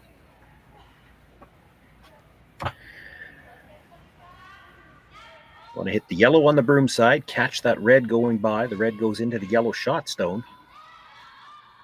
The two yellows should go, although the one you're hitting first might come back and crash on the yellow at the back of the 8, pardon me. I don't think the top red goes very far. Looks to me like it's lined up to go dead into that yellow stone.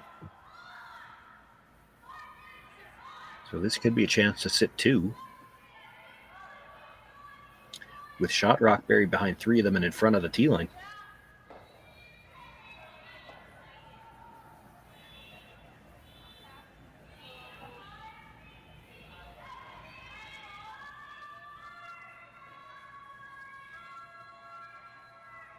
Looking for probably a little less than half on the first one. She's close. Catches it, drives it across. Well, that came more across the top of that Yellowstone than I thought it would. Actually, the raised stone pops out into the open.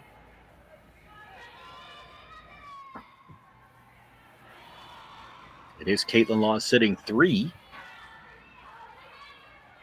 But there is room for Myla Plett to play the draw.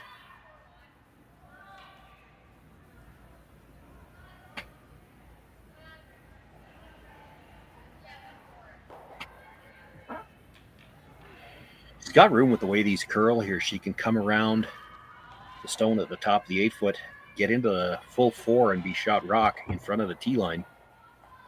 That would give her a chance for 2. If she had to come right down to the back one, Kaitlyn Laws would follow it down and might not have a shot to score.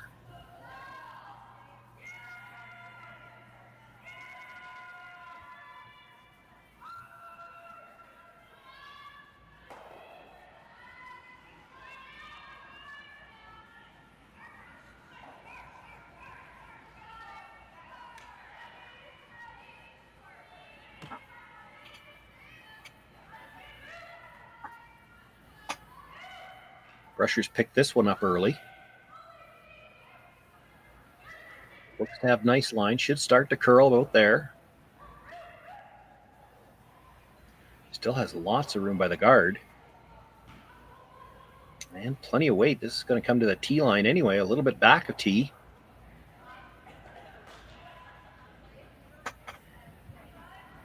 That's definitely deeper than she would have liked. Kaitlyn stood back to take a look whether or not she thinks she could throw enough weight to move it. It's not necessary, but I think she was looking at it. You can get to the face or just a sliver to the inside.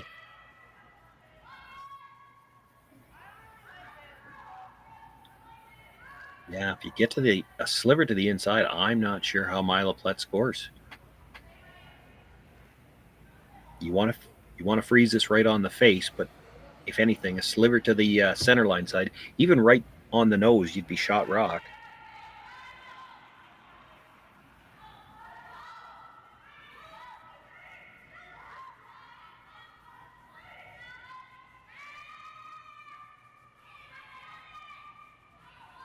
Good draw here. She'll be splitting the center line and a good piece of the button.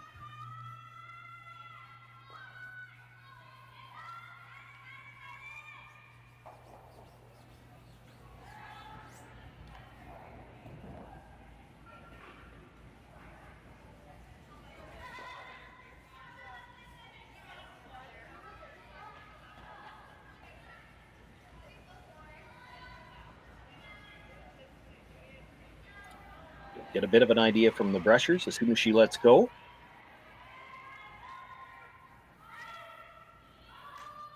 Just one brush down and just cleaning.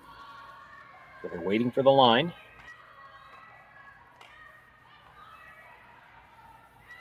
Still just cleaning. Still looks like it needs to curl. They switch to the offside sweep now to try to get a little extra curl. Comes down to the nose, just nudges it back a little bit. Laws has shot rock.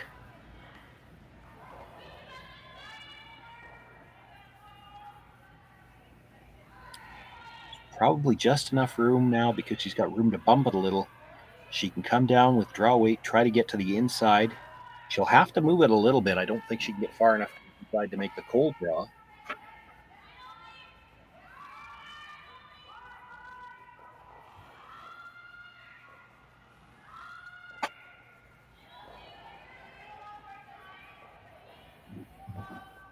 Just needs back button weight. Even T-line out of her hand and let them sweep it to the bump.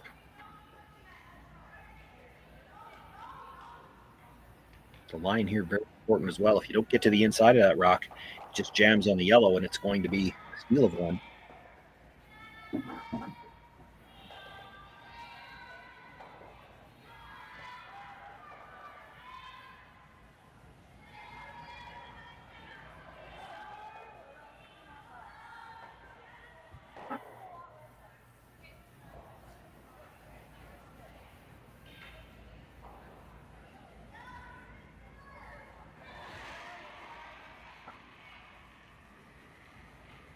So final stone of the fifth end for Myla Plett. Needs to come down and get to the inside of the stone Kaitlyn Laws just delivered. Nudge it back a few inches to pick up her single point.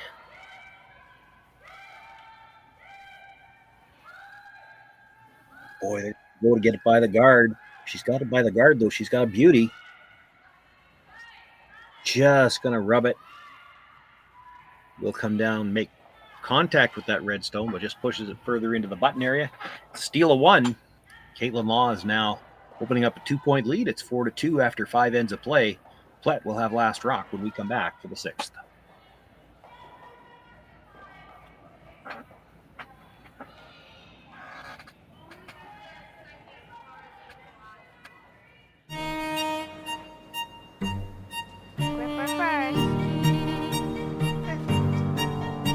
Don't forget your brooms. Yep, you got it.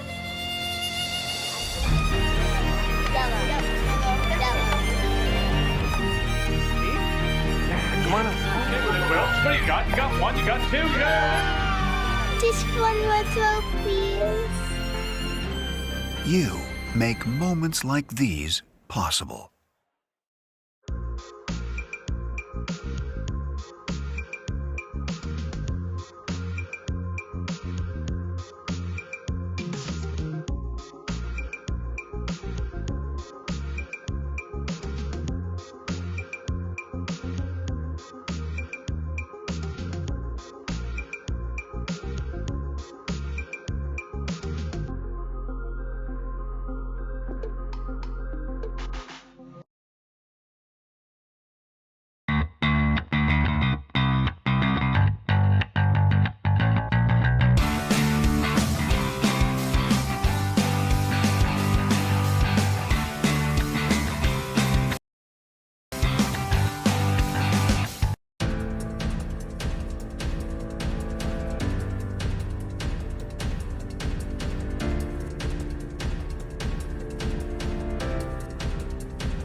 Four to two, Kaitlyn Laws leads Myla Plett as we begin the sixth end here after the steal in 5.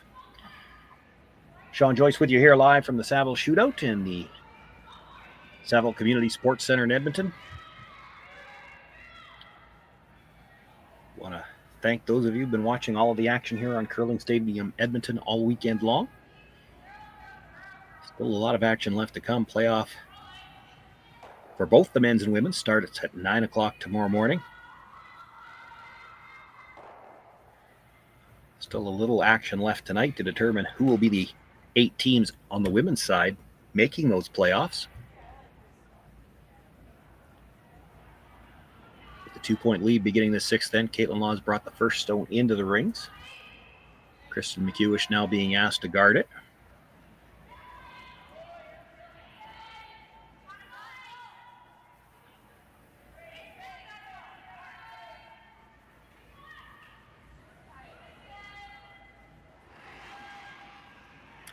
Might be sliding this into the rings. That's fine too. They just don't want to freeze it.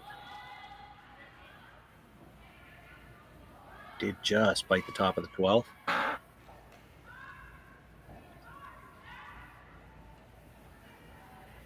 Aliescu through the corner guard with her first, but with that one biting the rings, she can actually make a play on it. The call was for the hit and roll. Now, if you hit and roll, you might be in the rings, but you also might be behind your corner guard. If you hit it right on the nose, you could make the double and leave your shooter in the free guard zone too. So there's a few ways to play this.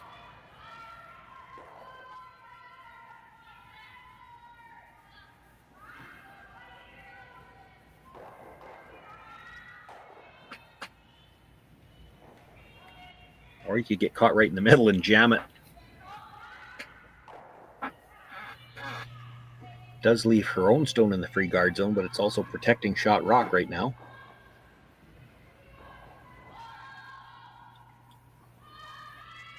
Jocelyn Peterman will be asked to throw a longer guard.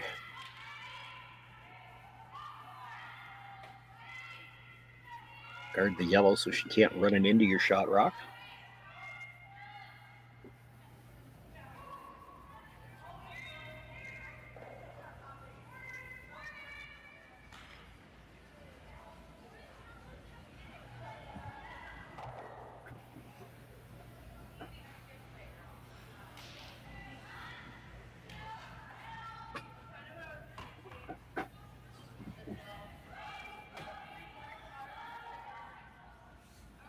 That was the 5th rock of the end, so she can start making a play on the guards now, looking to run the red across the top of the yellow, and maybe run it back into the rings.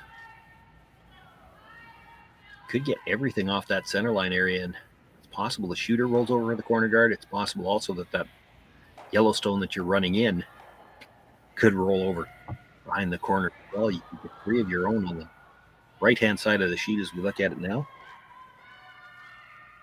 Going to be just a little thin on the run.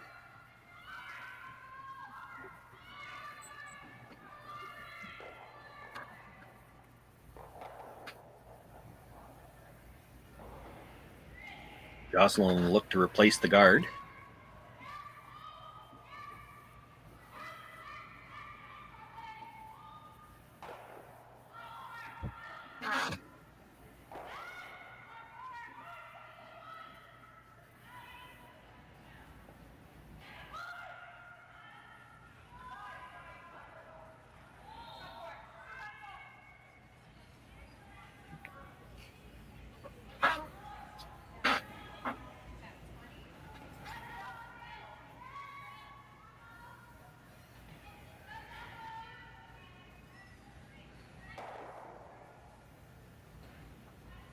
Trying to get every last little bit of curl at the end to make sure they don't leave enough of that yellow to just play it directly.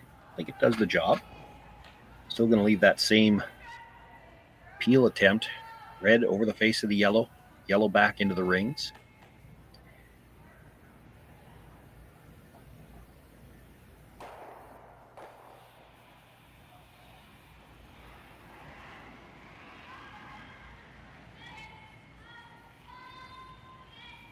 Chloe Fediak just missed it on her first attempt. Close here as well, just missed it that much on the other side this time. Still moves the 2 rocks closest to the center line.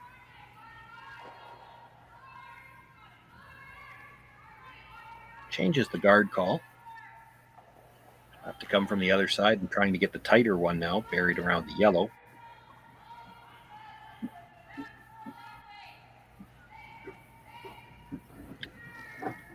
Elena Negevin in the hacks now.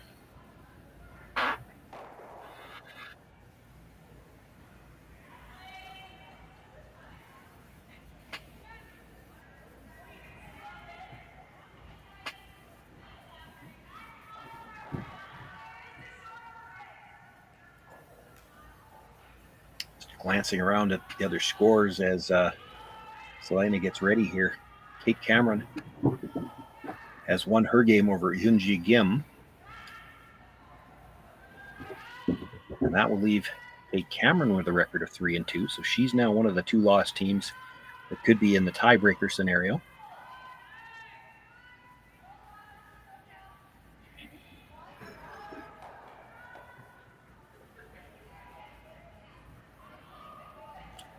Looking for the guard here, so they're sweeping for the curl. This has got to move. Had to get a piece of it buried under the yellow, so they had to go for line. Ends up corner frozen to her own. It's not a horrible result. It does force another run back attempt, and it's a long run back now.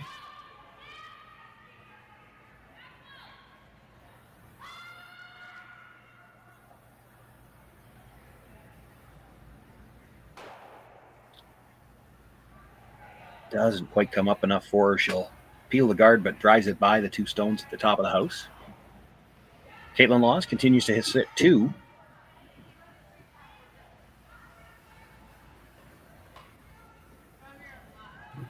And will continue to guard.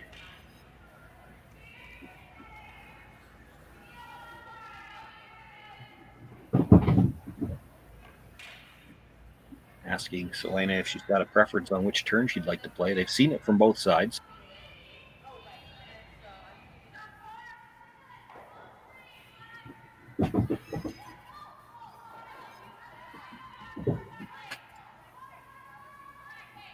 Carrie Anderson has defeated Selena Sturmey. That will leave Anderson at 3-2 and drops Sturmey to 3-2. The logjam is getting bigger.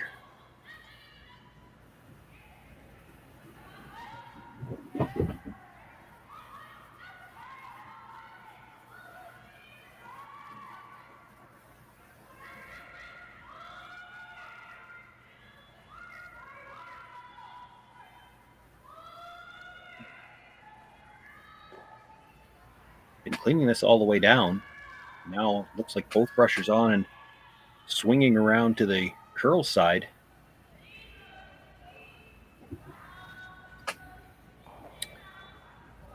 Well, protects the side she has to so that she can't really make the double.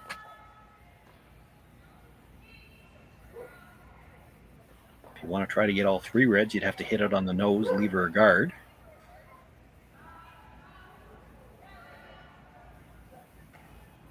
I think Myla looking at, do we just come right around everything? It's getting to that point in the end, isn't it? If we're going to get forced, we may as well get forced to 2.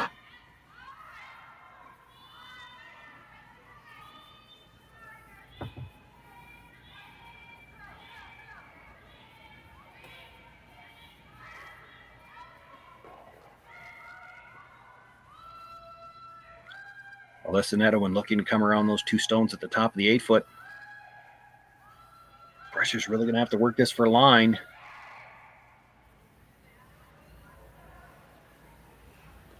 Oh, they get it by. Had to do everything they could to get it by. It does slide a little bit deep, but stays for shot rock, just nibbling the back of the 4-foot.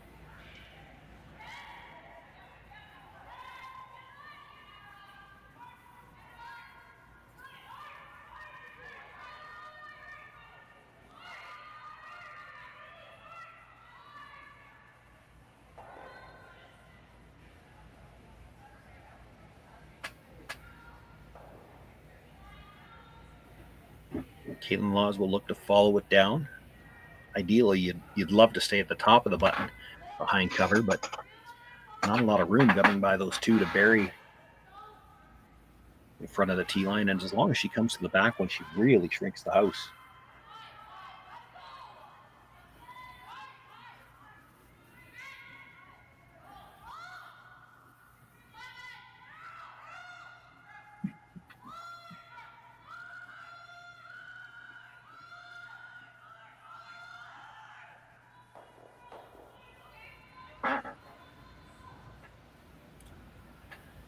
Just skip stones left to come here in the 6th. Kaitlyn Laws with her first.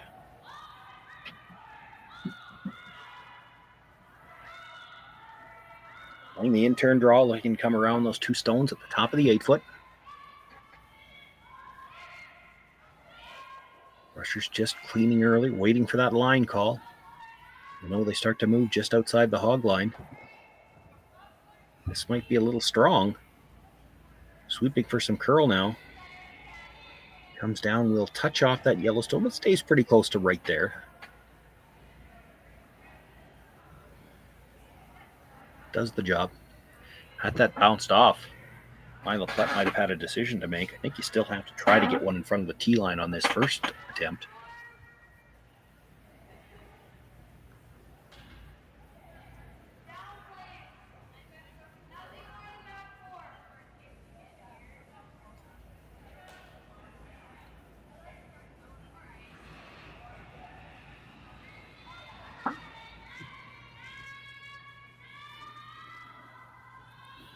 Well, neither of the last 2 draws have been particularly close to those 2 red stones at the top of the 8-foot. Mind you, they've also both been back 4. If you get the weight right here,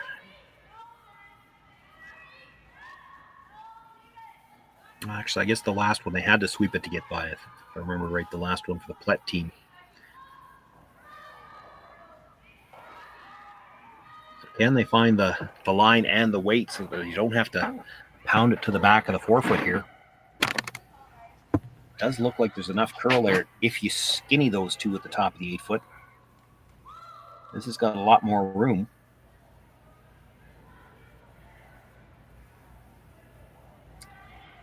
And heavy again. It's going to touch the red stone. Hard to tell from here who's got shot rock.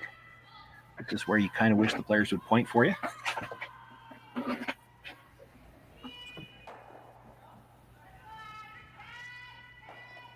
Kaitlyn could try to follow it down, play another draw, maybe set up for the steal that way. Her other option, she hits that Yellowstone anywhere on the outside. Both yellows go. She'd lose her shooter, and it forces Myla Plett to make the same draw attempt.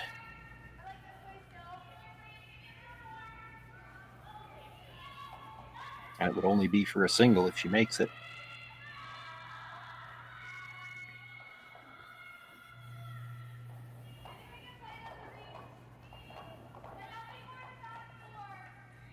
Looking at the hit on the yellow and the inside roll, that could actually even shrink the rings a little further. Looks like she's got room to make that.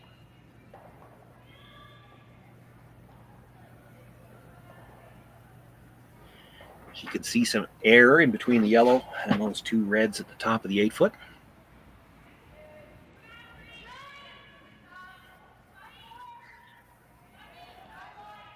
And as Kaitlyn makes her way down to the hack, Selena taking another look, trying to determine who's got shot rock. Shouldn't matter as long as you make this shot. Doesn't really matter which one of them shot right now.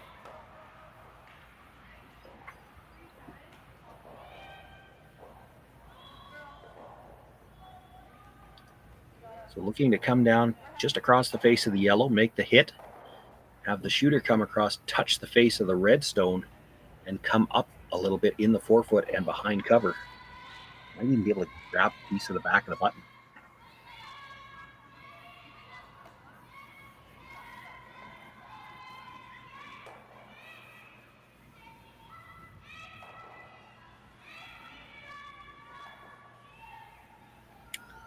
This is really going to have to curl to get anything to the inside. Sweeping for the curl now. She'll get the hit, stays right there. She does sit 2.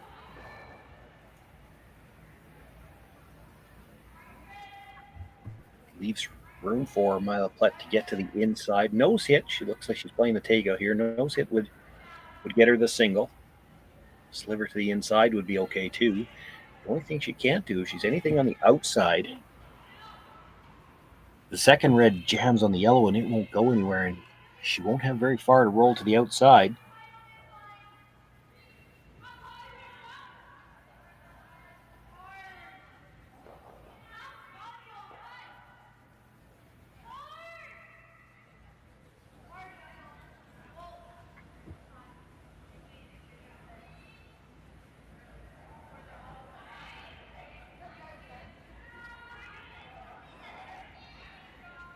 So final stone here for Myla Plett in the 6th end.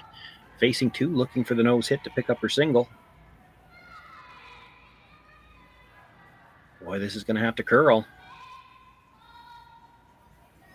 It's trying. It's got to get to the nose. Gets the hit, catches the red at the back.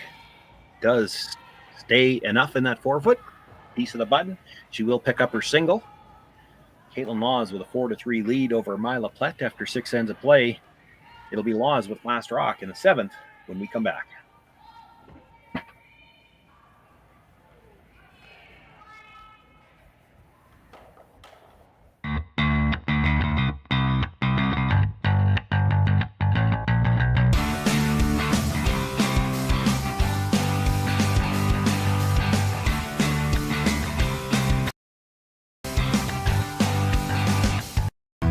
Stronger agronomics, better returns, greater peace of mind. From pre-seed to post-harvest, you can count on the Victory Canola program to keep you and your farm ahead of the curve. Grow with us at victorycanola.com.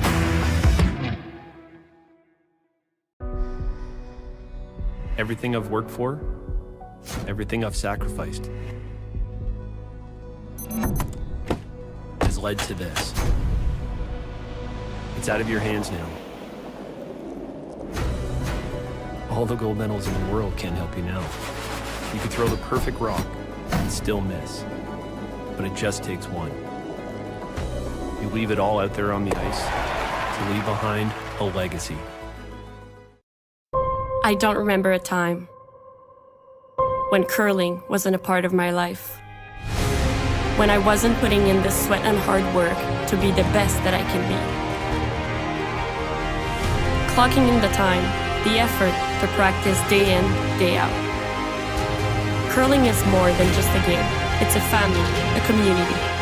And when it's time to play, I know I'll be ready. Hardline, supporting hundreds of our next generation athletes.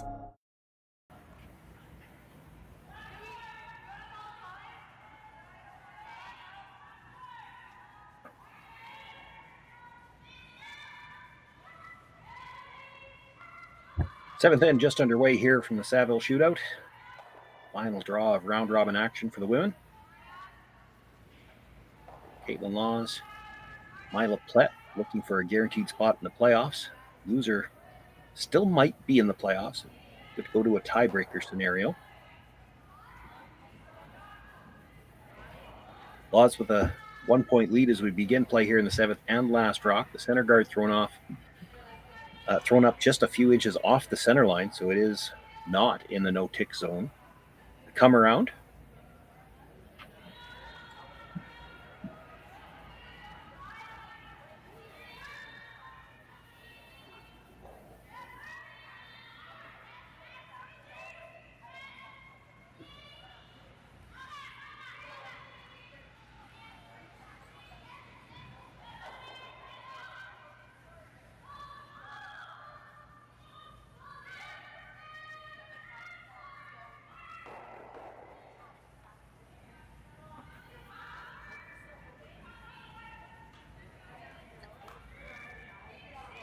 I think we're trying to come down to that red one. Ends up with another center guard. That's not a horrible result for Plett here. She can't have a blank end and may want to play a little bit aggressively. Gets a steal. She's tied up. Coming home. As long as she gets a force, she's got the hammer. Doesn't want to give up two. Doesn't want to give up the blank.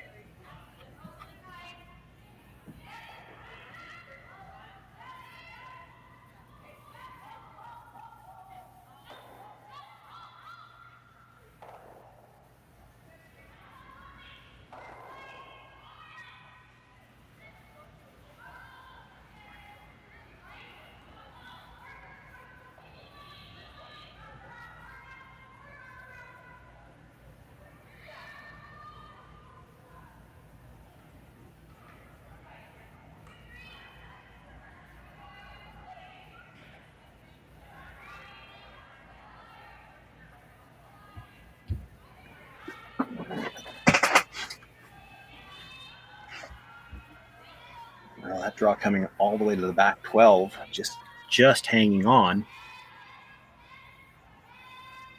That's got a couple of options here. Play the come around. I'm a little surprised they aren't looking at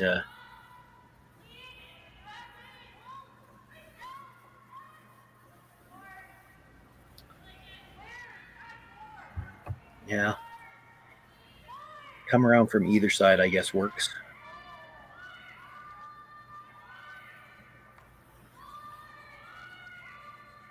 I don't think the coach is liking the way they're coming at this, so he's called the timeout.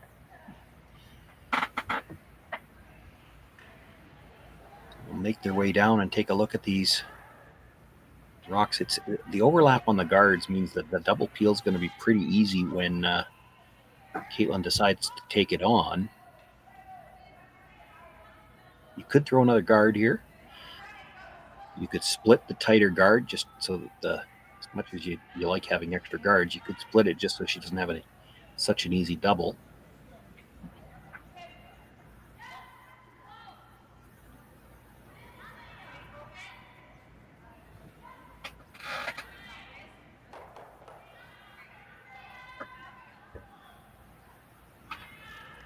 You bury one here. I think she's playing the double peel, and then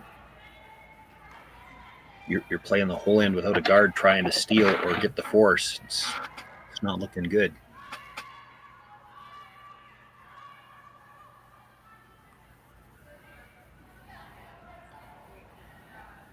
So they have elected to throw the guard. Really, you have to guard the higher of the two yellow ones now. That's the one she can play to make the double. And you're going to want this fairly long because there's no reason why she won't play the triple if you get them too close together.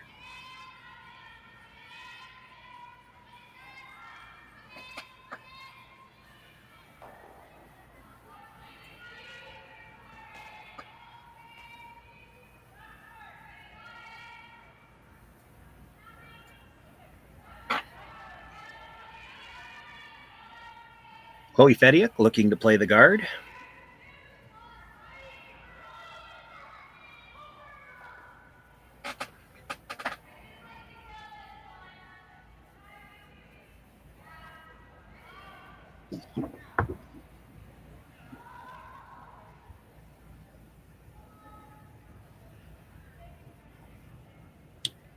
Just had to work a little bit just to make sure it was across. Gets it to a good spot. Kaitlyn Law's just going to play the single peel. I thought there might be enough angle there. She might take a pass at getting all three of them. She's content to just hit the long guard for now. Probably helps that she's got shot rock back there.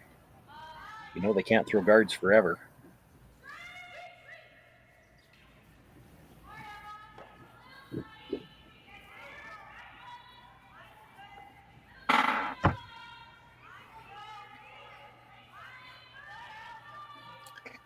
Have to think they'll probably throw two more at least.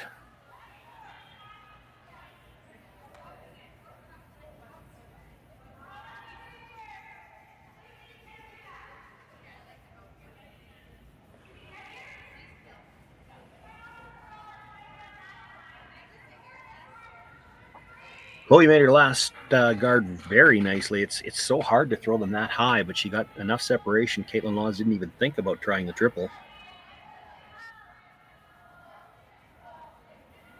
This one looks like it might have a little bit more weight. Still sliding.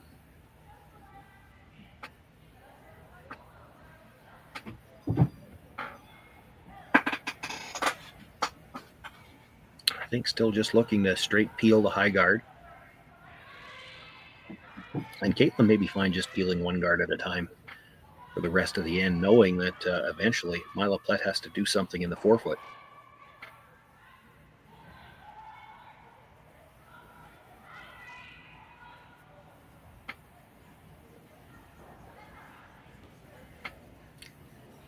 I think you're throwing at least one more guard, and it might be two.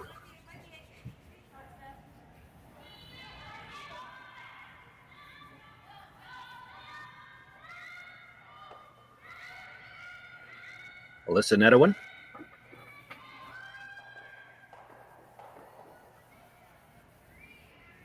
Nothing out of the brushers so far. This one's got more line.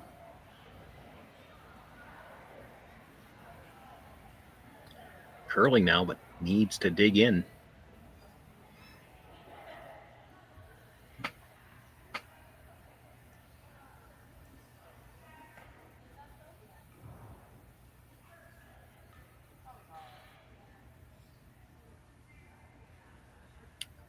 Safest way to make the double peel now, come from the other side, or pardon me, just the straight peel. She's not looking at the double or the triple.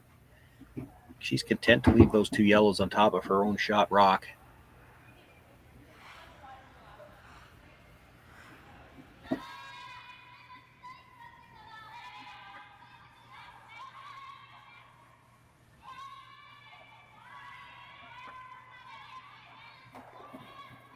Selena Negev with the peel. And the shooter rolls to cover the edge of the 12 foot. It does stay in play. Out of the way, though. Leaves room for the draw to the button as well.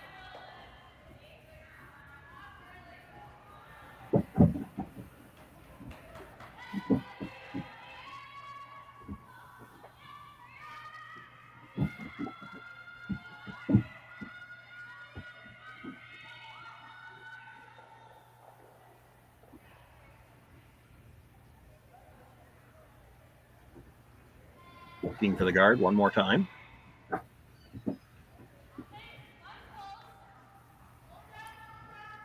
Have to think Kaitlyn will peel it one more time. Then Myla Plett might have a decision to make. You could throw the guard one more time and just trust that you're going to be able to make the draw with your last one and try to set up the steal. And this timeout call might have come from the bench. Connor Negev, knowing that if you peel one more, then you leave it to Myla Plett to decide how she wants to play this. Not to say necessarily he's going to try to talk them out of this shot. Just make sure they talk through all the options right now, because you peel this guard, Myla Plett really has two shots on her next one. She could throw one more guard, trusting that she can make the draw on her last one, or she could come around now, you double peel, and she's going to make a shot where she's either getting a force or a steal. It's only going to be 1 point on the board either way, and she's happy with that. I don't think you'd ever talk about drawing here. You could peel the tighter guard. There's a little bit of danger with that. But that's the one she's going to try to bury around later on.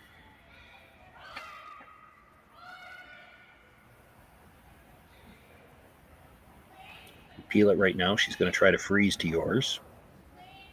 You'd still be shot rock.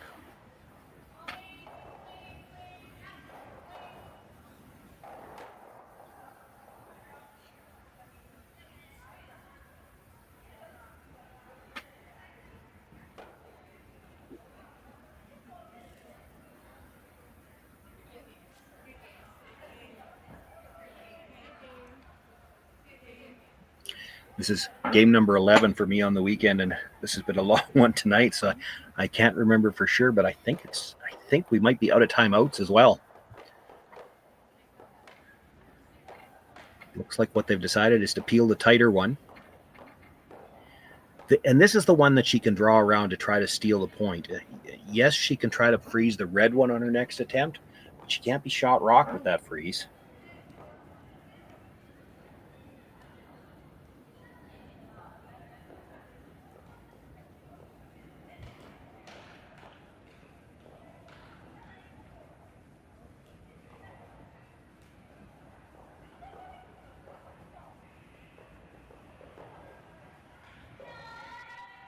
I like this more than peeling the long one, just because you leave all the decisions for Myla Plett. Then she gets to make the decision when you go. This has got to hold, though. Doesn't want to clip her own. Does. Drives it by the stone at the back. Well, it does give her a chance to come around cold. You'll have the button available always to get your single point. So there's that saver. Just means it's going to be a little harder. You'd like to keep the threat of a deuce alive.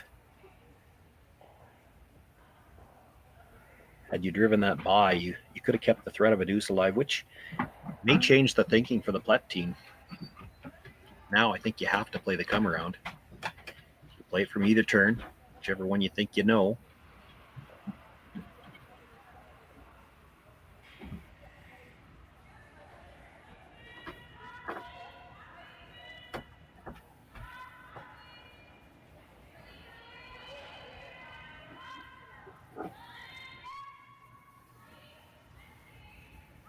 Has to bury this. You'd like to be in front of the tee line.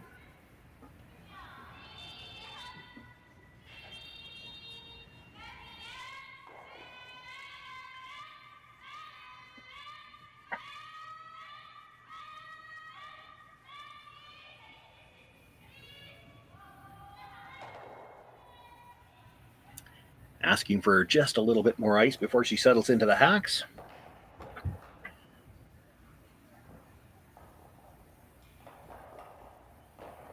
Skip stones left to come here in the seventh end. Myla Plett trailing by one, looking for the come around. See if she can't set up a steal here in 7, tie things up. A lot of room early. Should start to move as it crosses that hog line. Still got a lot of room by the guard. Now really starting to move. Rushing for curl here. They might have to bring this behind the tee line to get it buried. Just doesn't have the legs. They had to wait too long for that to start curling. Stays just fully in the open.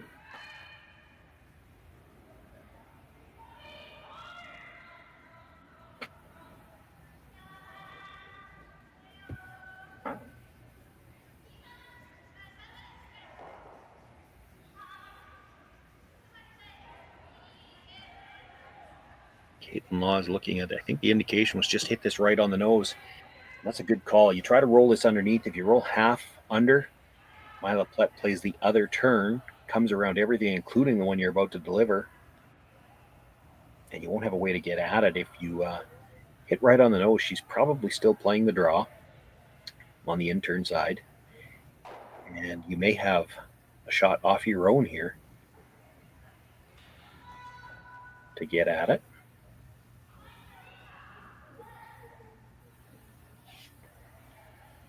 You might even be able to roll just a sliver to the broom side. You don't want to clip your own at the back, though. You'd like to keep that one just biting, because that's the one that may go on as the deuce. May go on the board.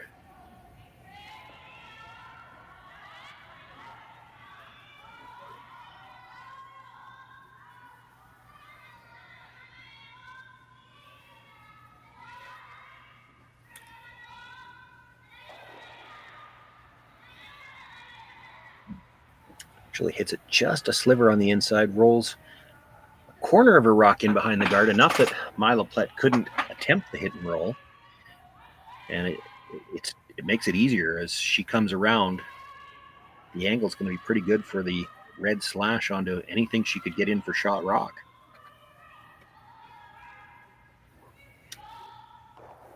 You might be able to come down to that red stone with enough weight to just tap it back and get to the inside and roll behind cover. Dangerous if you don't get it out and you don't get buried. Could be 3. Tough to play the straight draw here, though. If you get shot rock in behind cover, where Kaitlyn Law has just left her shooter, she's going to have a short angle run.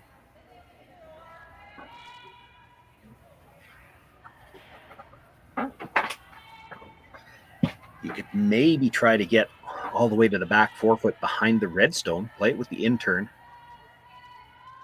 That's what they're looking at now, I think.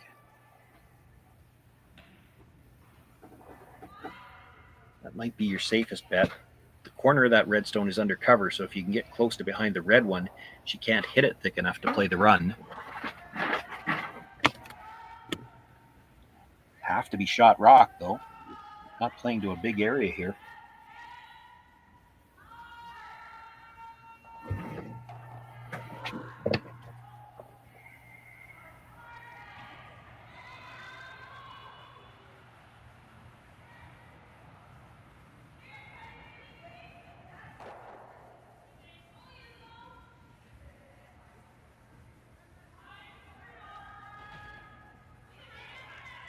The final stone of the 7th end for Myla Plett. Down 1, facing 2. Needing a draw to the back 4 to try to set up the steal.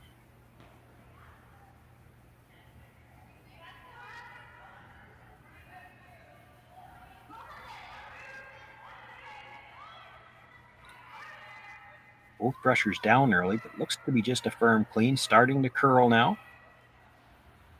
She can afford to be tight by the guard. She's got to get all the way behind that redstone if she can. Third sweeper coming out to help. This might be a little on the light side. It'll come into the 12 foot. It does sit second shot, but Kaitlyn Law's already shot. Just looking at what pass she wants to throw the draw. Going to play the out turn. She can come right down to her own shot stone. It would be for 2 and would give her a 3-point lead coming home.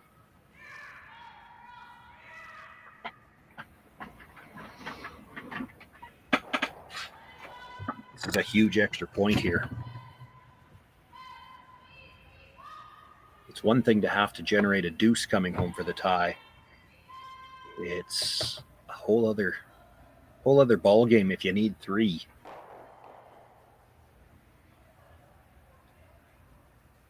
Still not impossible, but deuces happen all the time. 3s are a little bit more rare.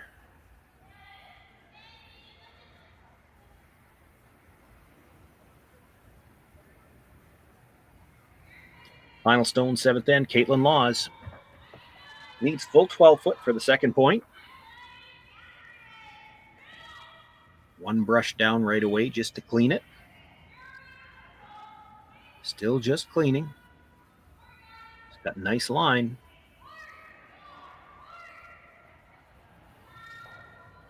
Kaitlyn Laws will come down, just touch off her own stone. It's 2 points here for Kaitlyn Laws. She's got a 6-3 lead now after 7 ends of play.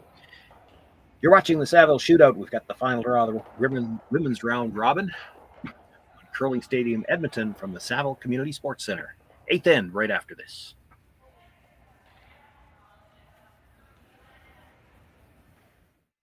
Handcrafted in Canada, Hardline's ice pad has revolutionized curling for over a decade. Engineered with top-tier precision and durability, it is backed by an unmatched 10-year warranty. Designed for curlers at all levels to sweep effortlessly with maximum efficiency, it is trusted by the world's best curlers, including Olympic and world champions. It is quite simply the best broom in the game. Hardline. Join the revolution. Imagine being able to stream every curling game from every sheet from any event, be it your Wednesday league game, bonspiel, or corporate event. Curling Stadium offers an all-inclusive streaming solution featuring high-quality cameras, ease of use, great reliability, and minimal installation. Offering your sponsors customizable ad space on your streamed curling games and being able to sell video packages to your corporate events for increased revenue. With Curling Stadium, you can stream to any device, be it your mobile phone, tablet, or computer. Push the feed to your desired platform, be it Facebook, YouTube, or any other social media. Curling Stadium is simply the way forward. Where it's commonplace in other sports to televise every game, we want to do the same. Curling is a global sport, and it's time it gets the coverage it needs. Make your curling club the next Curling Stadium.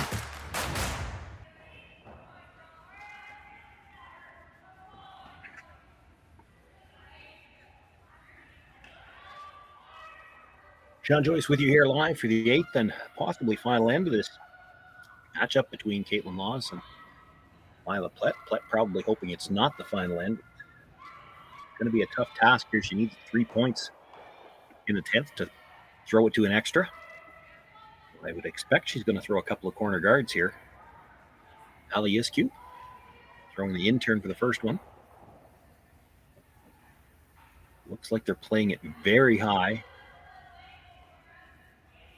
So I would expect the way this team approaches the double corner situation is they're going to throw the next one tight on the same side.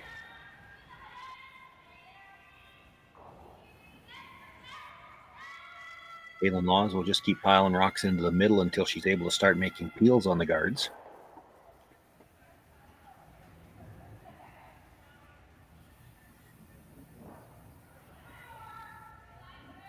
You put these rocks in the middle just to force Myla Plett to have to deal with them at some point in the end. You know she's not going to do it right away, but when she does, may have to leave some kind of a double.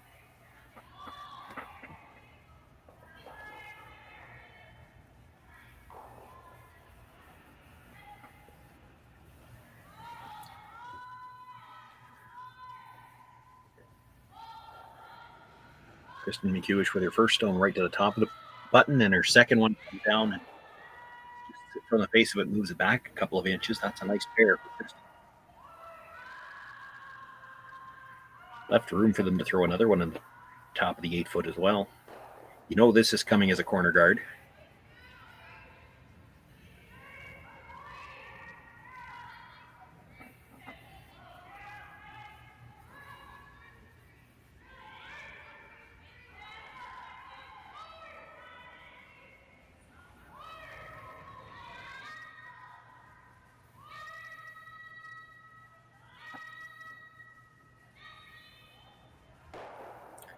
The Leeds have done their job here in the 8th end.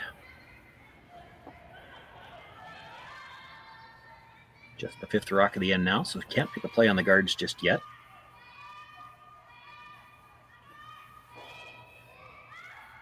Talked about coming into the top of the 8 foot. She could guard these as well. Again, it's still, though, all about making Myla Plett make a play on these rocks in the middle at some point. And when she does, you're hoping there's a double.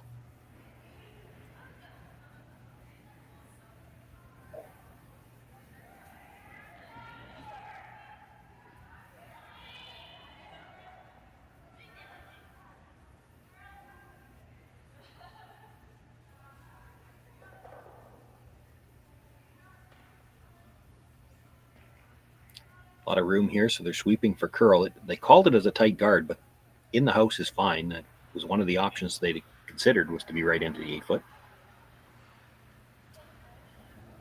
That might have those 3 rocks a little closer together than I would have liked.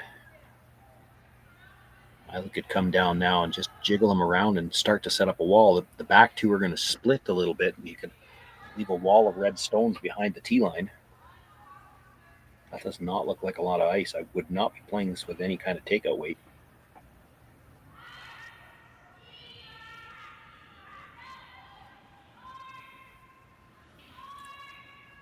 Nose hit with like backline weight here. Your shooter stays in front of the red, and the other two reds end up behind the tee line.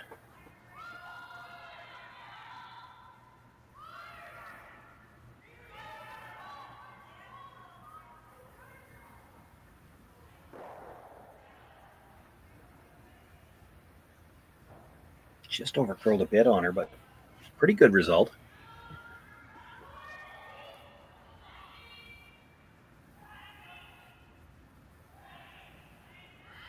Kaitlyn can see a piece of the tighter guard, so they're going to go after that directly.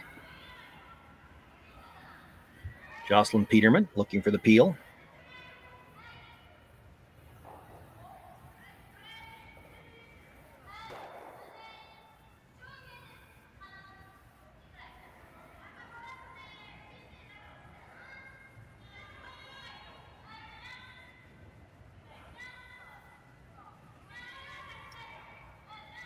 Good patience here from Plett. Going to try to replace that guard. You'd like to get it over about 4 or 5 more inches just so she can't peel it directly.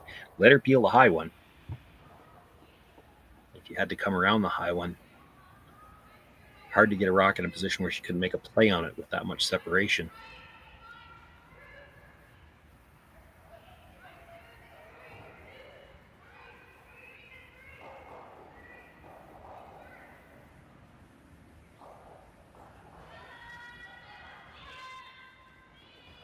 This looks like it's going to have better line.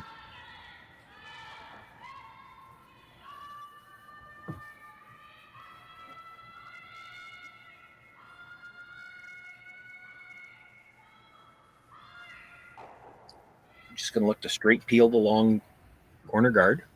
I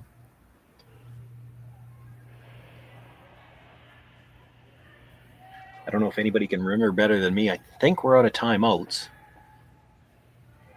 Myla Plett might have a decision to make on her next one. We're on to thirds first stones here. The shot I'm looking at, it's tough, but it's a great result if you can make it, is come down, heavy draw, split the red that's cornered behind your yellow. So you move it over to the left as we're looking at it and have your shooter come in towards the corner guard. And then you get those 3 reds all behind the yellow at the top of the 8-foot. Hard to make it go away.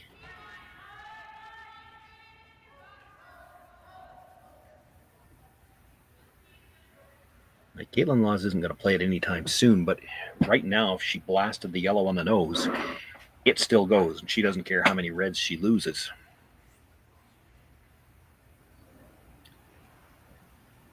Going to play the straight draw around the corner. It's not bad, but you know that Kaitlyn's going to peel that guard.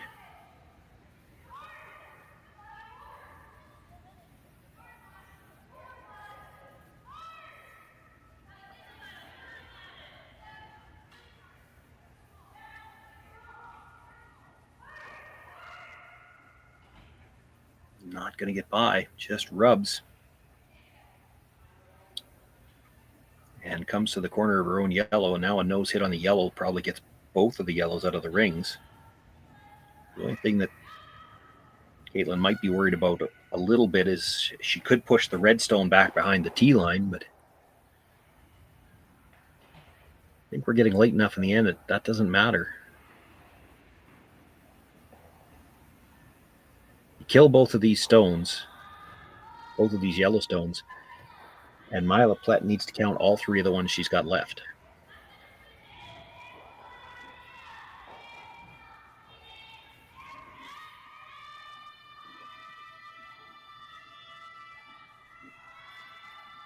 So even if you tap this back and make a pocket, you can jam it on the next one as long as you create an escape route for it to hit it on your last one.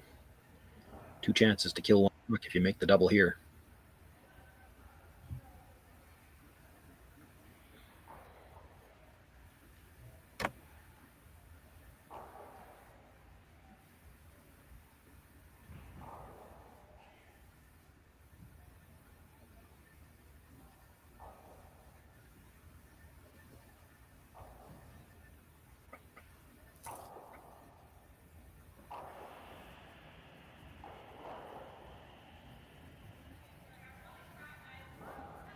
So in and Egevan looking for the double on the 2 Yellowstones, top of the 8-foot.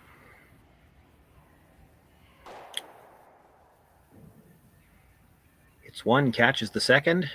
Didn't really move that red stone at all.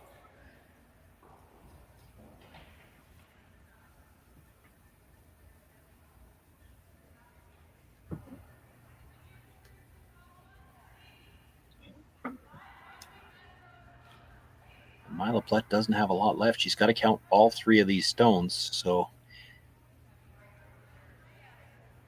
probably, I think she's looking at the right shot here. The best shot she's got left. Freeze the top one. If Kaitlyn Laws tries to blast it, you're hoping she squirts it in behind the corner guard. Eventually, if you're going to count a stone like this, you got to move all 3 of the reds. So if you can convince Kaitlyn Laws to do it for you, that's one way to go about it. The other thing is, if that doesn't happen, you have to line them up to be able to get a double. You just can't go around the corner guard here. You'll never be able to get rid of the 3 in the middle.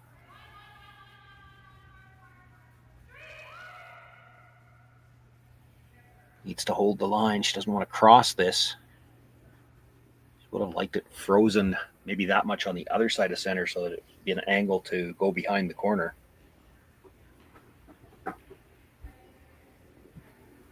Kaitlyn Laws can make this go away. She will run Myla Plett out of rocks and pick up the win, move herself to 4-1. That would put her through to the playoffs tomorrow morning. Myla Plett would have to look over her shoulder and see how the tiebreakers work out. It's possible she could be in those playoffs as well.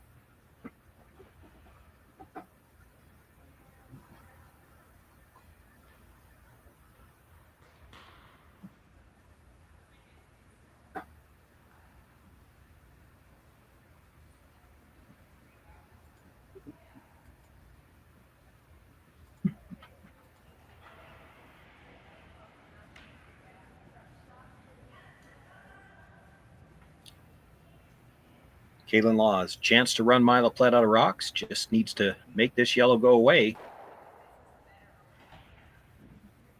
Makes the hit. Does remove it from play. Her shooter rolls to the side. And that gives Kaitlyn Laws the 6-3 win over Myla Plett here in the final game of the round robin for these 2 teams. Laws improves to 4-1, and that should put her through to the playoffs. Myla Plett drops to 3-2, and she'll have to wait to see how the tiebreaker scenarios work out. Still a few games going on. You can catch all the action on the Curling Stadium Edmonton. Go direct to the YouTube channel or link from the curlingzone.com website. That concludes the round robin portion for these teams. All of the teams finishing up their round robin within the next few minutes, and then we'll have the playoffs for you tomorrow morning. Both men's and women action at 8:30 tomorrow morning.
Handcrafted in Canada, Hardlines Ice Band has revolutionized curling for over a decade.